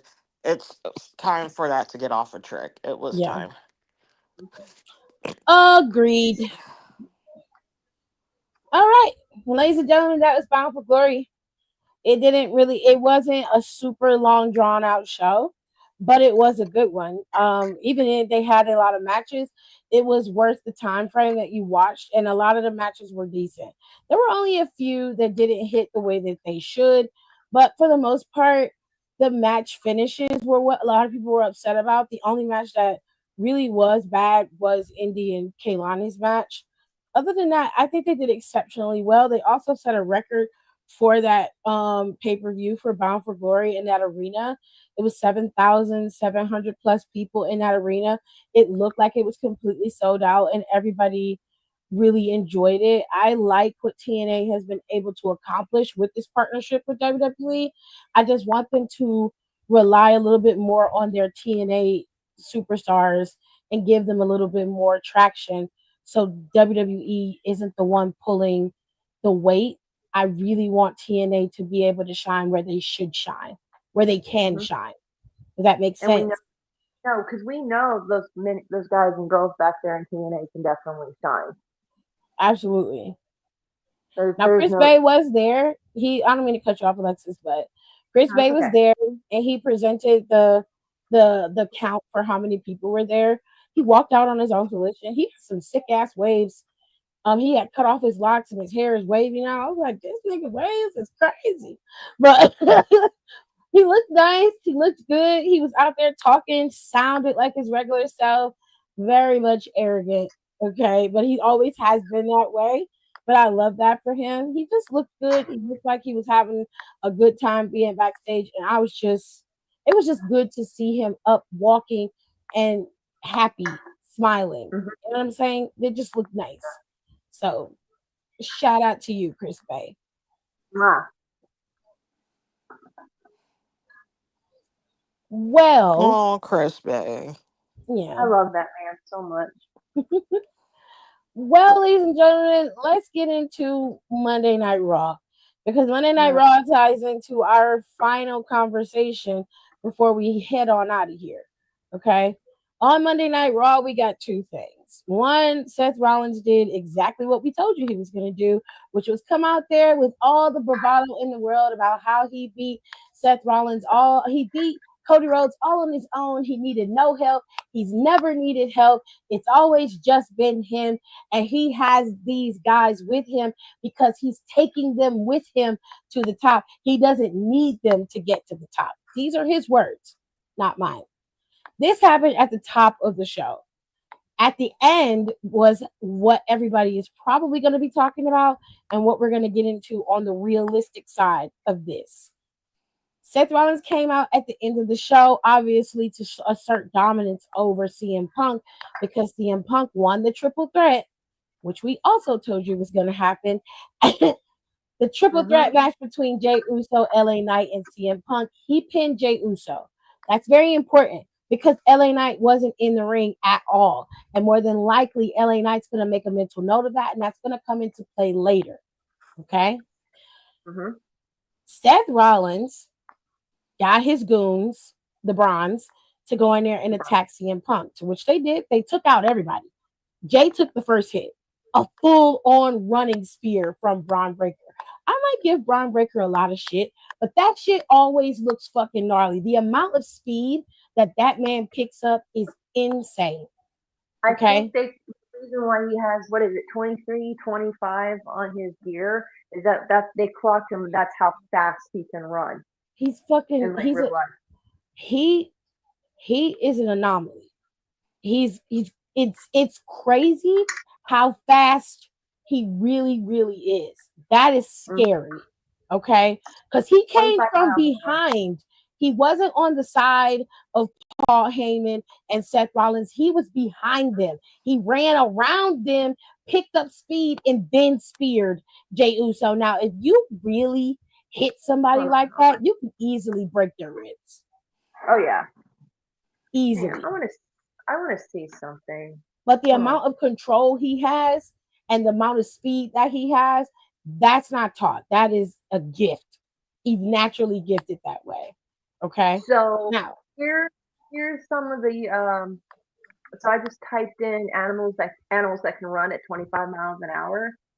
The first one that just came up is an elephant. Shit. Yeah. An elephant usually strolls along comfortably at 2 to 4 miles an hour, but when charging, a full-grown African elephant can reach the speed of 25 miles per hour. I don't even want to know. That's crazy. Don't tell me nothing else. That's why we're talking about conditioning. Like, damn.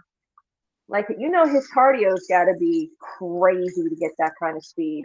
I think he really is naturally gifted. I'm just being honest. Like, I mean, I know his uncle was a juice head, but his father was an athlete, and he also is an athlete, but he just is naturally gifted. He just is. The point I'm trying to make is they took out Jay first, they took out LA Knight next, and then CM Punk suffered the wrath of all of them, except for Seth. When you rewatch that last segment, Seth doesn't do anything. And usually, if he's fine, he's curb stomping, he's in there. He didn't do nothing. He didn't touch nobody. He let the Bronze do all the work. He came in there, they held up their hands in the ring, grandstanding. He walked up, talked his shit to CM Punk, claimed himself to be the king. He said, I'm the king. This is my kingdom. You will never get this title. You're dead. And kicked him out of the ring.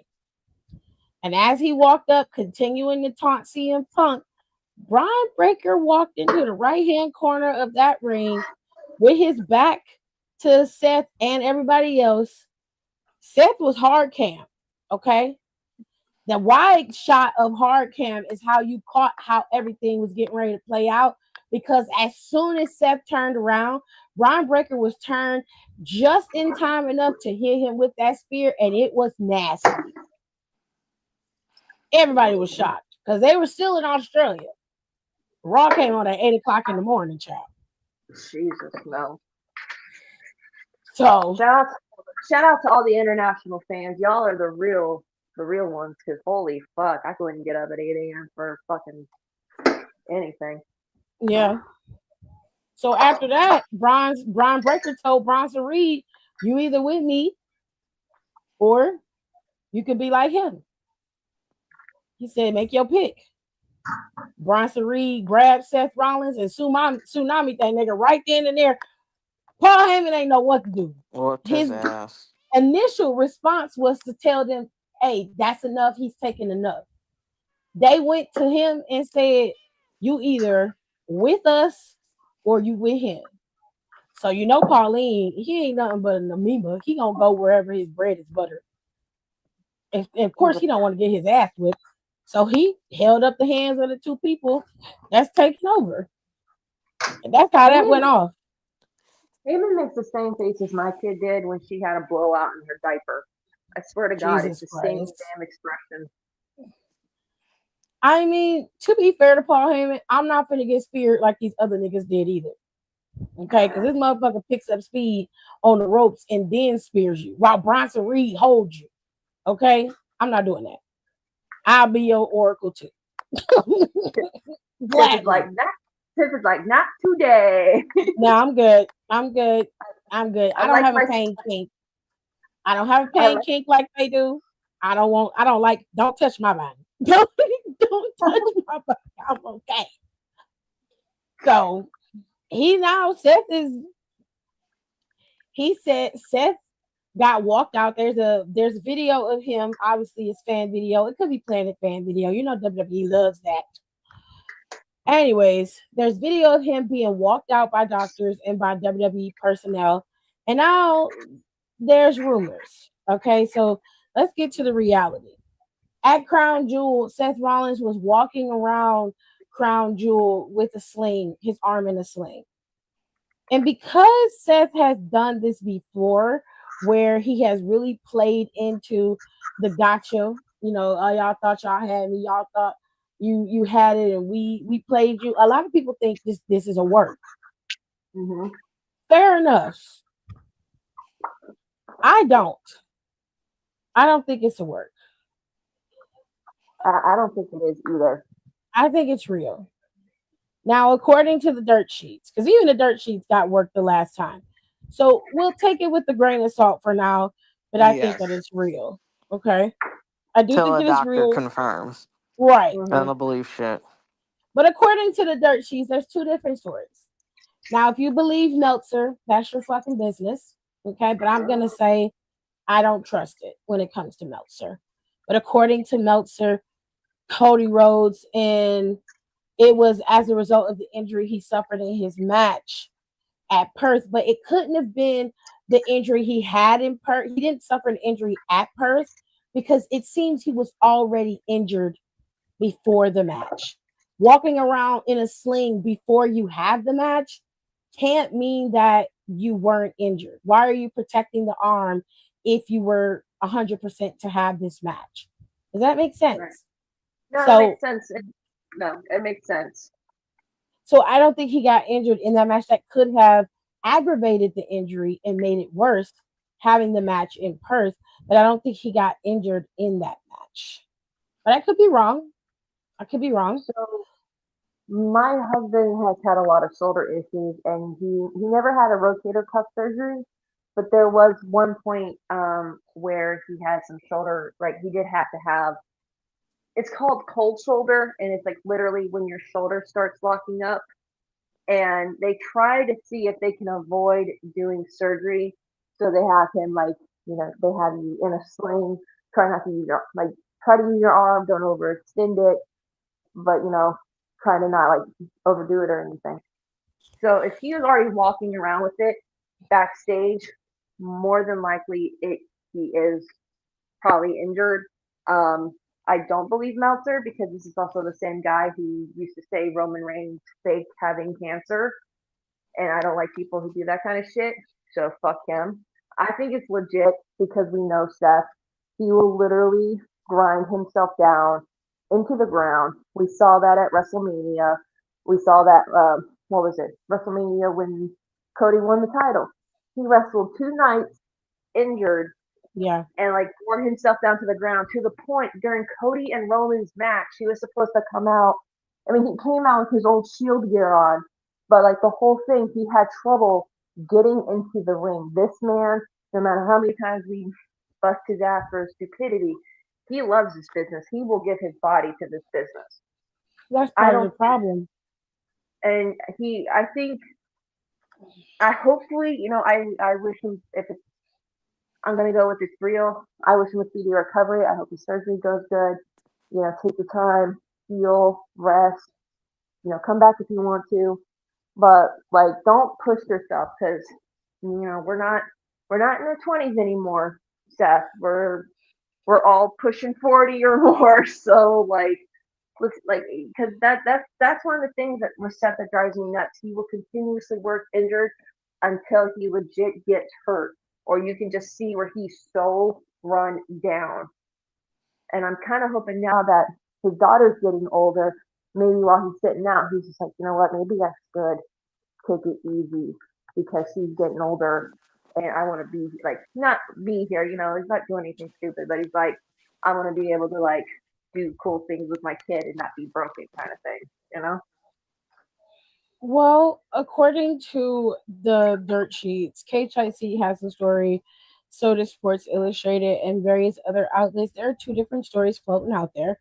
One of them is through Meltzer. Meltzer is saying that they made the earlier report indicated that Seth might have need rotator cuff surgery. According to Meltzer's, they don't have enough information of the exact nature of the diagnosis, but Rollins is expected to be out for the neck for at least several months.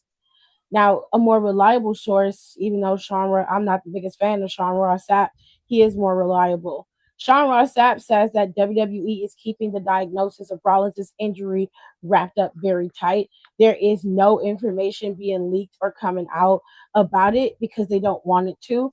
They also have made it very clear that some of his sources have said there are some tests that have determined the extent of what he's dealing with, but there's no true answer as to if it's good, bad, or indifferent. We just don't know. They said the focus is on the concern of his shoulder injury. There's no real understanding of whether the arm is broken or if it is just simply maybe it's just like a dislocated shoulder or what it is. He doesn't know. They're hoping that it's just a broken arm, which would make it easier for him to return by the end of the year, Mm-hmm. but they're not sure. Um, some indication of it could be a broken arm is that he was walking around with his coat on. He never took it off. Everything he had on, he kept on, and he Mm-hmm. never took any of that off. He didn't really do a lot, and everybody was like, "Oh, did you? What happened? Is everything okay?" What's wrong? I just heard something like really screech, really loud. Um, I was like, "Damn, is somebody yelling? What the fuck happened?" That was Mm. loud in my headset. But anyways, they were talking about, oh, you notice how Paul Heyman didn't raise his hand. I'm like, yeah, because his shoulder is injured. That's a shoulder injury. They're not You gonna raise his hand because he has a shoulder injury. know, because that's a good way to get smacked. No, it was like they were saying he didn't raise his hand because he was in on the coup. He was not. Uh, He didn't know anything about it. Kayfabe wise, Paul Heyman was under the guy. Seth was the guy. They were going to continue to go that way. Braun Breaker is the one who defected, which was going to happen just eventually. next year. It wasn't supposed to happen right now. It's supposed to happen next year. Paul Heyman wasn't in on that. He didn't know anything about that. Character wise, he didn't know anything about that. So for him to be like, yeah, he was in on the game, he didn't raise his hand. That wasn't the reason why. Didn't grab his hand because there's something wrong with his shoulder or arm. They don't want to injure him further. So Paul Heyman aggressively raising his hand in the air. Seth is gonna have to react to that. I mean, naturally, if you're in pain, you're gonna wince. You're gonna be like, oh, you'll end up protecting yourself. That is the reason why he didn't lift up his arm. Stop being stupid and just Because use some critical thinking, please. Heyman's also been around long enough to know that people keep forgetting that Heyman's been around for as long as he has. He knows when a guy is hurting. If he knows someone he is closely worked with is hurting, he's not going to do anything that's going to cause that injury to be even more aggravated or make it worse. No, it's just like, it's not that. It's just that people are making speculations that Paul Heyman was in on I it the know. whole time. And that's Yeah, why he I know. didn't raise his hand. I'm just like, no. It's simple explanation. Outside of kayfabe, Seth Rollins' arm is injured. Inside of kayfabe, nobody knows that. Kayfabe wise, Seth is fine. He's performing. He's out there celebrating. It didn't mean anything that he didn't raise his arm. He just simply didn't do it because of the injury that the man has suffered. That's all. But it just irritates me that sometimes people aren't really paying attention and they always think something is a conspiracy. That really grinds my gears. Bro, It's y'all have to weird. understand. We are I'm dealing just, with a fan. We're dealing with a fan base that is the second worst smelling fan base out of all the fan bases. it wouldn't be so bad if the people would just use critical thinking. And I don't mean it like you're dumb, but sometimes y'all do come across as dumb. It's not even that. They just be doing too much and be reading too much into shit. That's all. I think they're dumb. I do. I do believe that. What'd you say? I think they're dumb. I do. Because you say you believe it is my problem. You believe it so much that you will go 10 toes down on it. And then you'll go on Twitter or you'll go over on TikTok or whatever and you'll say your shit loud, so loud and proud with your chest. And it's not, it's just simply, there's no real value to what you're saying. You're only saying it because one, it gets you clicks and views. And then two, it's because you're loud and wrong. You just like being loud and wrong. It annoys me. And it just makes you look stupid. I think you're stupid or dumb, whichever one you want to pick is your choice. Either way, you're one of them. Mm. It doesn't have to be that way, but that's how you act. That's how you behave. So, That's how they want to do it. They like the IWC will literally make mountains out of molehills. But then when it's yeah. actually, but when it's actually a storyline that makes you think or that makes you like, cause I love a good storyline, like especially like if it's if it's written well, cool, and like it keeps you on the edge of your seat. You want to see the shit. But then these are the same fuckers that get mad because they're like, well, why are they doing this? Because maybe some of us want to be entertained. And but they shit on it, but then they want to eat the most spoon-fed bullshit possible. But I just hope Seth is okay because like hasn't he had shoulder injury issues before too? I'm not quite sure. My thing was, what I remember with Seth has always been his knee issues. Hmm. So I am not sure about the shoulder stuff. Doesn't mean it hasn't happened. It just means that I'm not sure about it. Um, so I'm not quite sure. But I will Okay. say this. Mhm. What I do like about it is that it forces Seth to get out of the way. And I hate to say that, but at some point, he's got to move. I do like that. And then, I mean, if he has time with his daughter, I think that's a plus. That's not something that I would wish for him to go about it this way. But he does get to have some downtime, and this will give Bronson Reed and Braun Breaker the real time that they need to grow into the full blown main The event brownies. characters, right? That they can be. We know that they can be the boogeymen, but now we get to see how cerebral they can be with it. Mhm. And I'm very curious as to how that's going to play out. They're under Paul Heyman's tutelage. So if they play this right, they can be very, very good. They're dangerous on the physical front, but a mental aspect is what they need to get themselves over. And with Paul Heyman by their side, that's very interesting. They also have a looming factor of that Lego headed bitch coming back and being in this. I don't know I how hope. this is. I don't know how it's going to play out for War Games, but it seems like some iteration of CM Punk, Jay Uso, and LA Knight are going to face off against them and some other people. Don't know They're how not. that's going They're not gonna put Lesnar in a fucking War Games match. That would. I Oh didn't say my. Lesnar.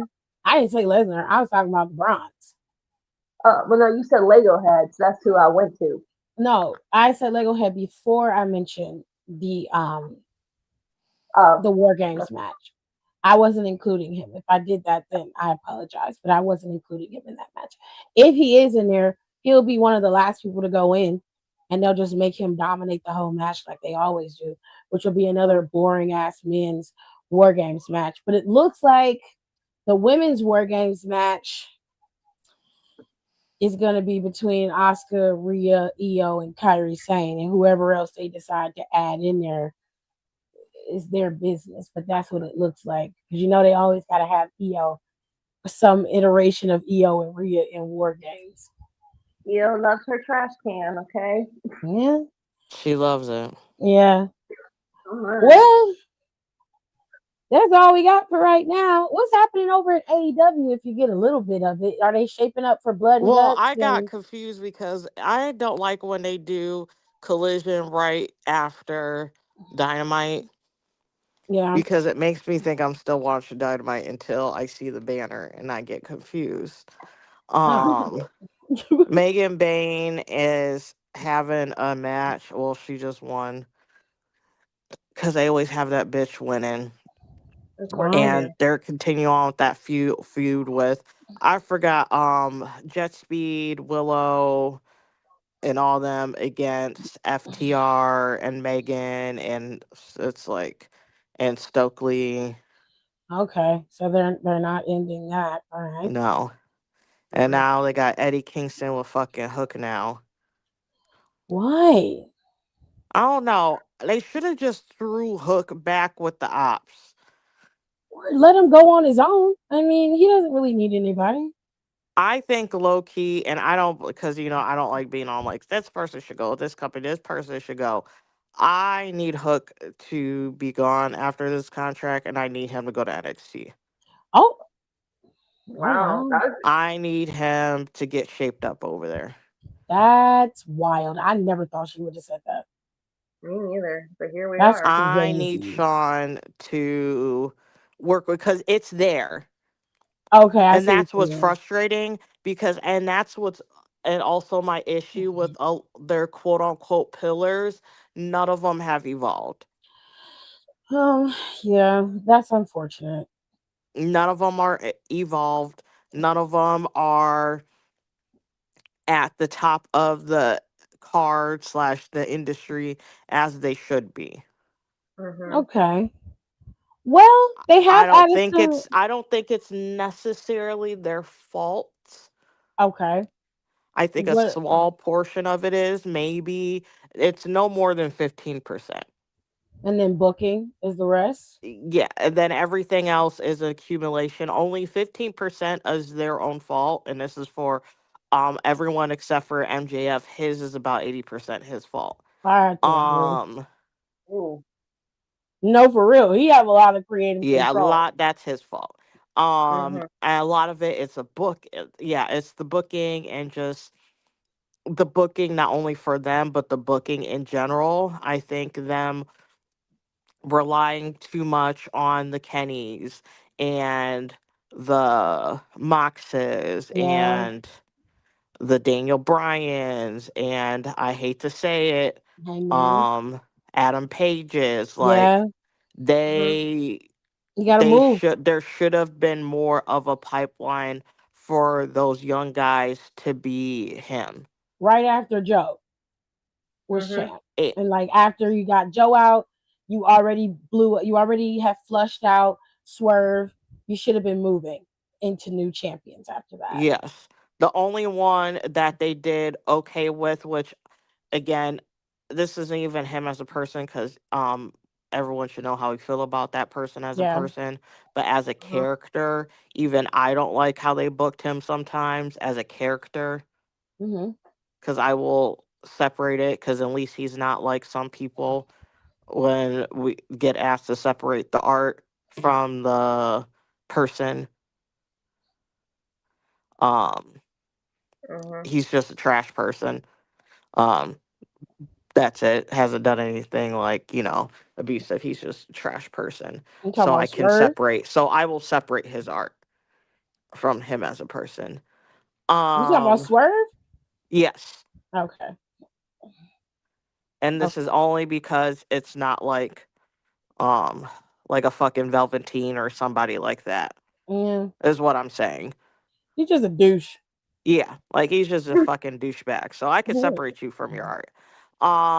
So I don't even like how they did some of his booking at times. I thought it was a little wonky, Yes, they but had he, him very wonky where they should have just let him go. Just let yeah, him do him because he obviously was over with the crowd and X, Y, he and Z had was it having already.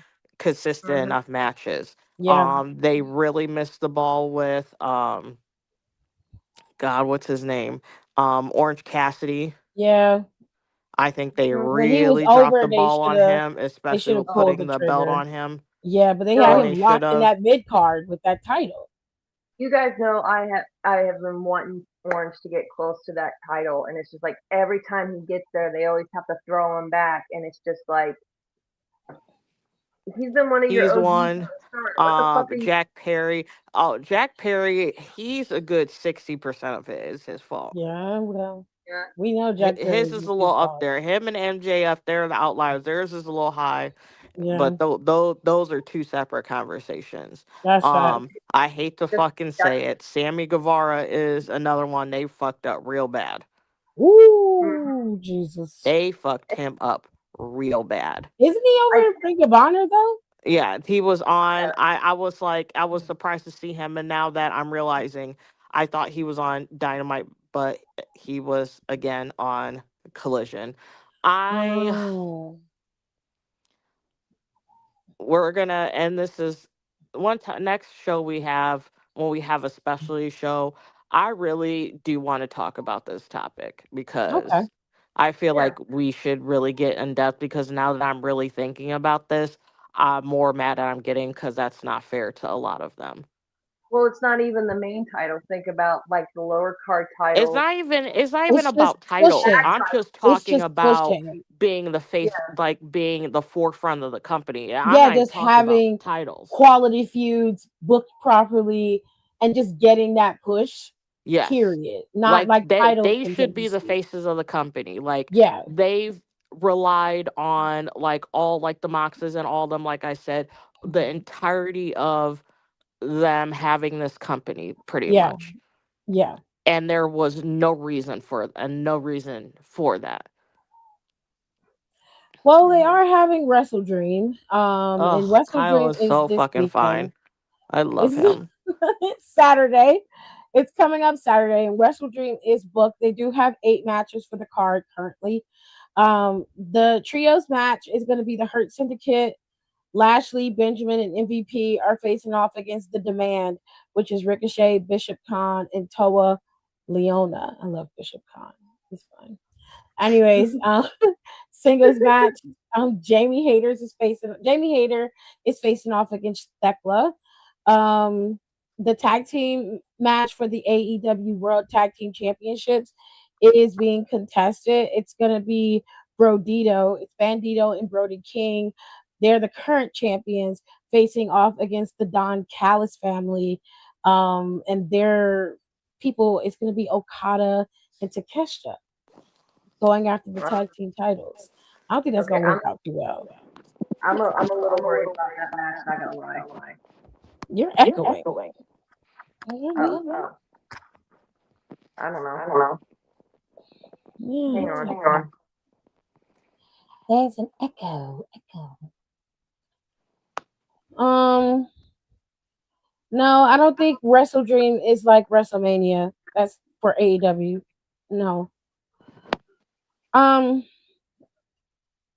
that's not gonna work out well. That tag team match for the AEW World Championships with Takeshita and Okada, that's not gonna work out well at all. Because they're not even close to being on the same page right now. So that doesn't sound good. Kyle Fletcher is facing off against Mark Briscoe. He's the current AEW TNT champion, and his title is on the line against Briscoe. So good luck to both of y'all.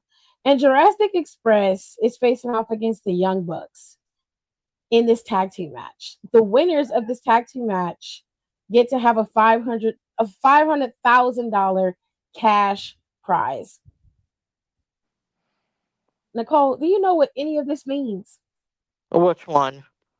The match with Jurassic Express and the Young Bucks. There's a No. $500,000 cash prize in this match. I don't understand I it. missed that part of Dynamite. I have no idea what it's about.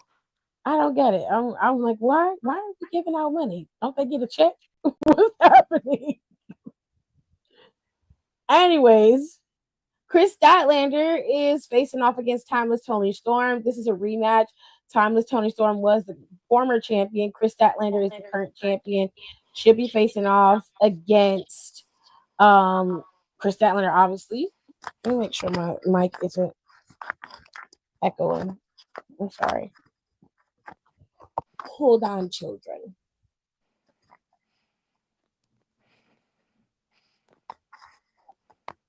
Okay. Sure. We got the championship match for that. And then we have Hangman Adam Page going up against Samoa Joe for the AEW World Championship for the men. And then this will probably be your closeout match, which is going to be Moxley and Darby Allin in the I Quit match. And that is what Wrestle Dream. And there's also, is Mercedes on this docket? Why isn't her match up here?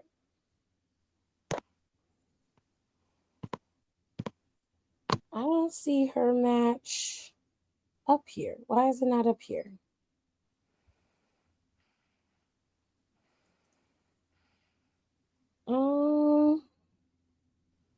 Oh, there's two more matches. There's a tailgate brawl. You've got, Nicole mentioned it earlier. There's a match between Jet Speed and FTR. And then there's another match between Willow Nightingale and Harley Cameron going up against Penelope Ford and Megan Bayne. This is all supposed to happen at 7 on Friday. And then the actual show starts. Mercedes is not on this card. Huh.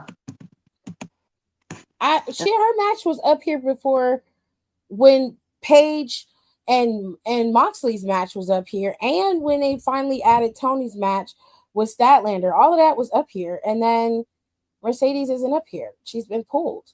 Why? I don't know.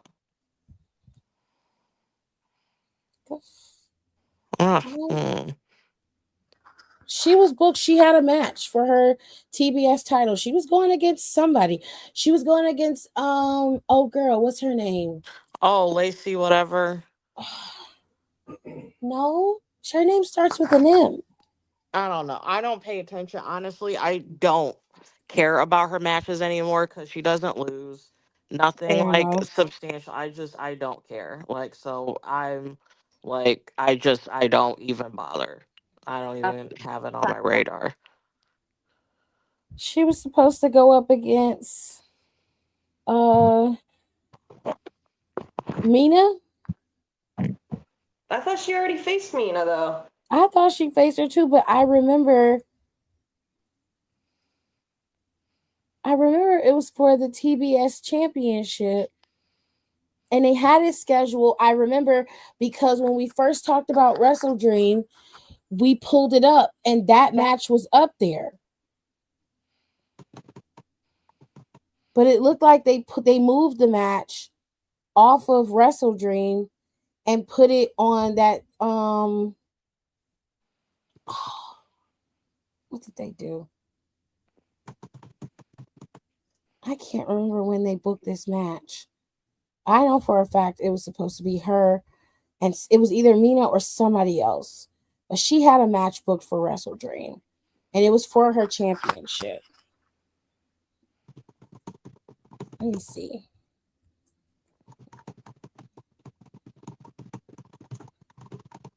Damn, typing hard, ain't you?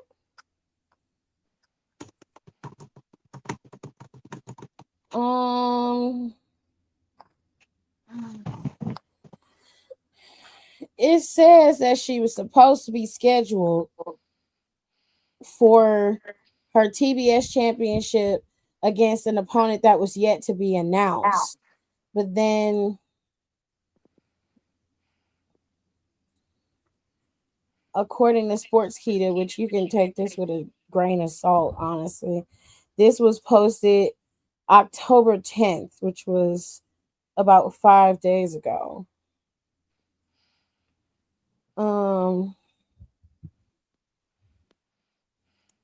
She did defend her championship against Lacey Lane on Dynamite's 6th anniversary episode.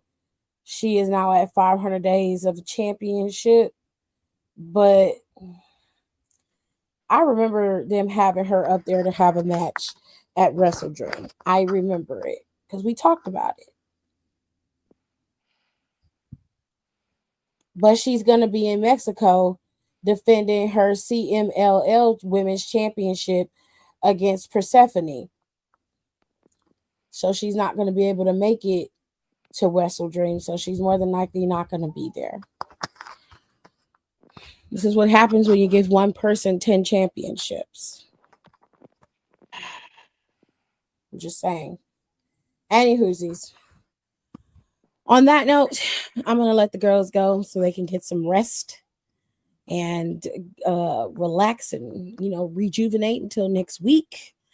And yeah, that's all we got. We ain't got no more. Going into November, you're going to see Saturday Night Main Event on November 1st. I don't know what they're going to do with the World Heavyweight Championship, but more than likely they will write off Seth Rollins from TV if he has to have this surgery. But either way, he's going to be written off TV. Okay. We'll see how it plays out. Friday, we got SmackDown. And Thursday is TNA if you watch TNA. So y'all got a lot of stuff to keep up with. AEW comes on Wednesdays. Thursday, you got TNA. Friday, you got SmackDown. And then Saturday, you have Wrestle Dream for AEW. If you're going to watch the pay-per-view, it starts at 7. Did y'all see where they had Ned from the Try Guys over in AEW? No. Oh my God. Wrestling. I think he was there before. I didn't know that. I had no idea. They call him Nasty Ned. And I was like, fitting. Actually, no, I did not see this. This is something else. I thought he was just an audience. No, he was wrestling. He's actually wrestling, and that made all back into crazy. Line that he came out of again, like. Ugh. Well, if we're gonna go off topic just for a little bit, and then we'll get out of here because we're almost at 2 hours and 30 minutes. I'm gonna tell you this: Ned of the Try Guys damn near ruined the Try Guys brand with his infidelity, mainly because he decided to brand himself as somebody who loves his wife, which was fucking stupid. Okay. Because he doesn't have a personality. Even his wife said he's not that interesting, or his ex-wife. She looks the way. They were on the podcast, and he looked so fucking sorry and so upset. It's very fake remorse that he had. And when she's basically on his podcast, the very first episode was his wife. She's being amicable with him because of their children, which out of respect for that, I'm like, kudos to you. You're better than me because I'd never talk to him unless I had to. She found out about the infidelity via a fan. Someone sent her the shit in her DMs, and that's how she found out about the infidelity. She was on an airplane when everything broke the way that it did, so she didn't have access to the information like we did. She ended up finding out because someone DM'd her all of the information. Let that sink in. You know, the shitty thing also about this podcast that he's trying to get off the ground, because like everyone was talking about the first episode and they're like, yeah, we're just going to pretend that he doesn't exist like we've been doing the last couple of years. It was a podcast apparently that he was already doing. It was one about him giving parenting and relationship advice, which okay. Did he? Yeah. And he actually removed all the episodes of the older podcast, renamed the one so that way the people who are already following him were following this new one. That's why he looked like he had such a big. Someone actually broke it down, and they're like, "This is the same amount of people that he had before all this broke out." And he's like, it was like 2.4 million people or something like that. And they're like, there ain't no way that this guy would get 2.4 million people subscribed to him on the first episode. And they just did some searching, and sure enough, he just rebranded or renamed his stupid show and deleted all the old episodes and just started up from scratch. So I mean, I would have done the same thing. No shade. You know what? If you're gonna be a guy who like loves his wife, be a Gomez Adams. Like, my only problem is Gomez Adams had his own personality. Yeah, that's what I mean. He that's what I mean by it. He had his own thing. He was in love with Morticia, yeah, and you knew it. He made that very clear, but it wasn't just at the forefront of who he is. And I think Ned's problem is he doesn't know who he is. I don't really care. I didn't watch the podcast. I don't care to watch the podcast. It just looked uncomfortable.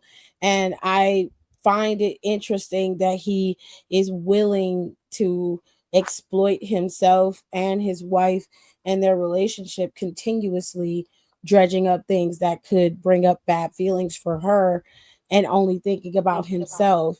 And then she tells him that she's never going to forgive him for what he did. And he was like, well, that kind of hurts, you never forgiving me. I'm like, bitch, at this point.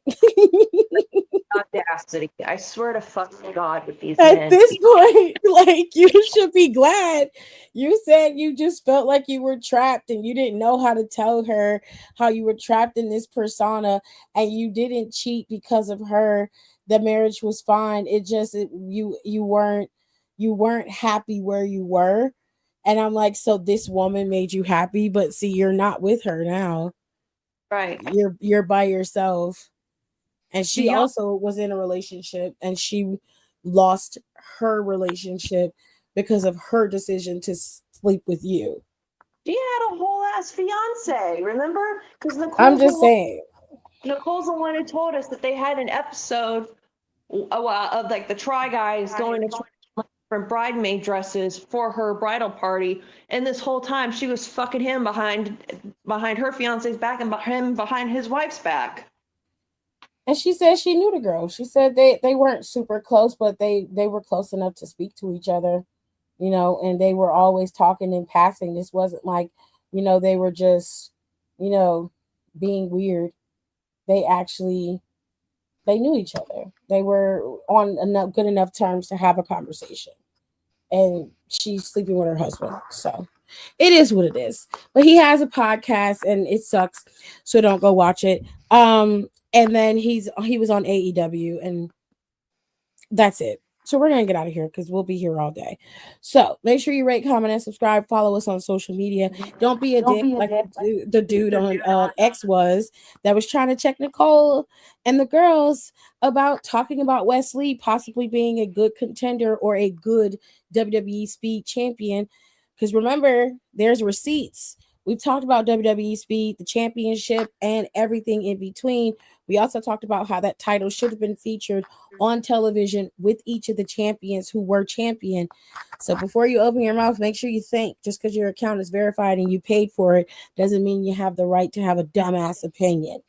Yeah, okay. Or try to rope us in your seemingly thought out, quote unquote, dunk on the IWC. And I was like, I actually watched Speed. I'm like, what are you talking about? Just stupid.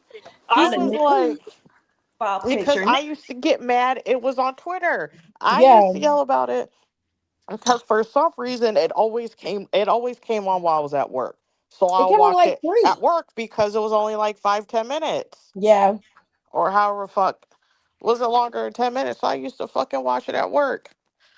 I'm like, you can't fucking tell me nothing. But no fucking Speed. Other than that, we will be getting out of here. Yeah, don't be trying us like that. Make sure you check the receipts first. That's all I'm telling you.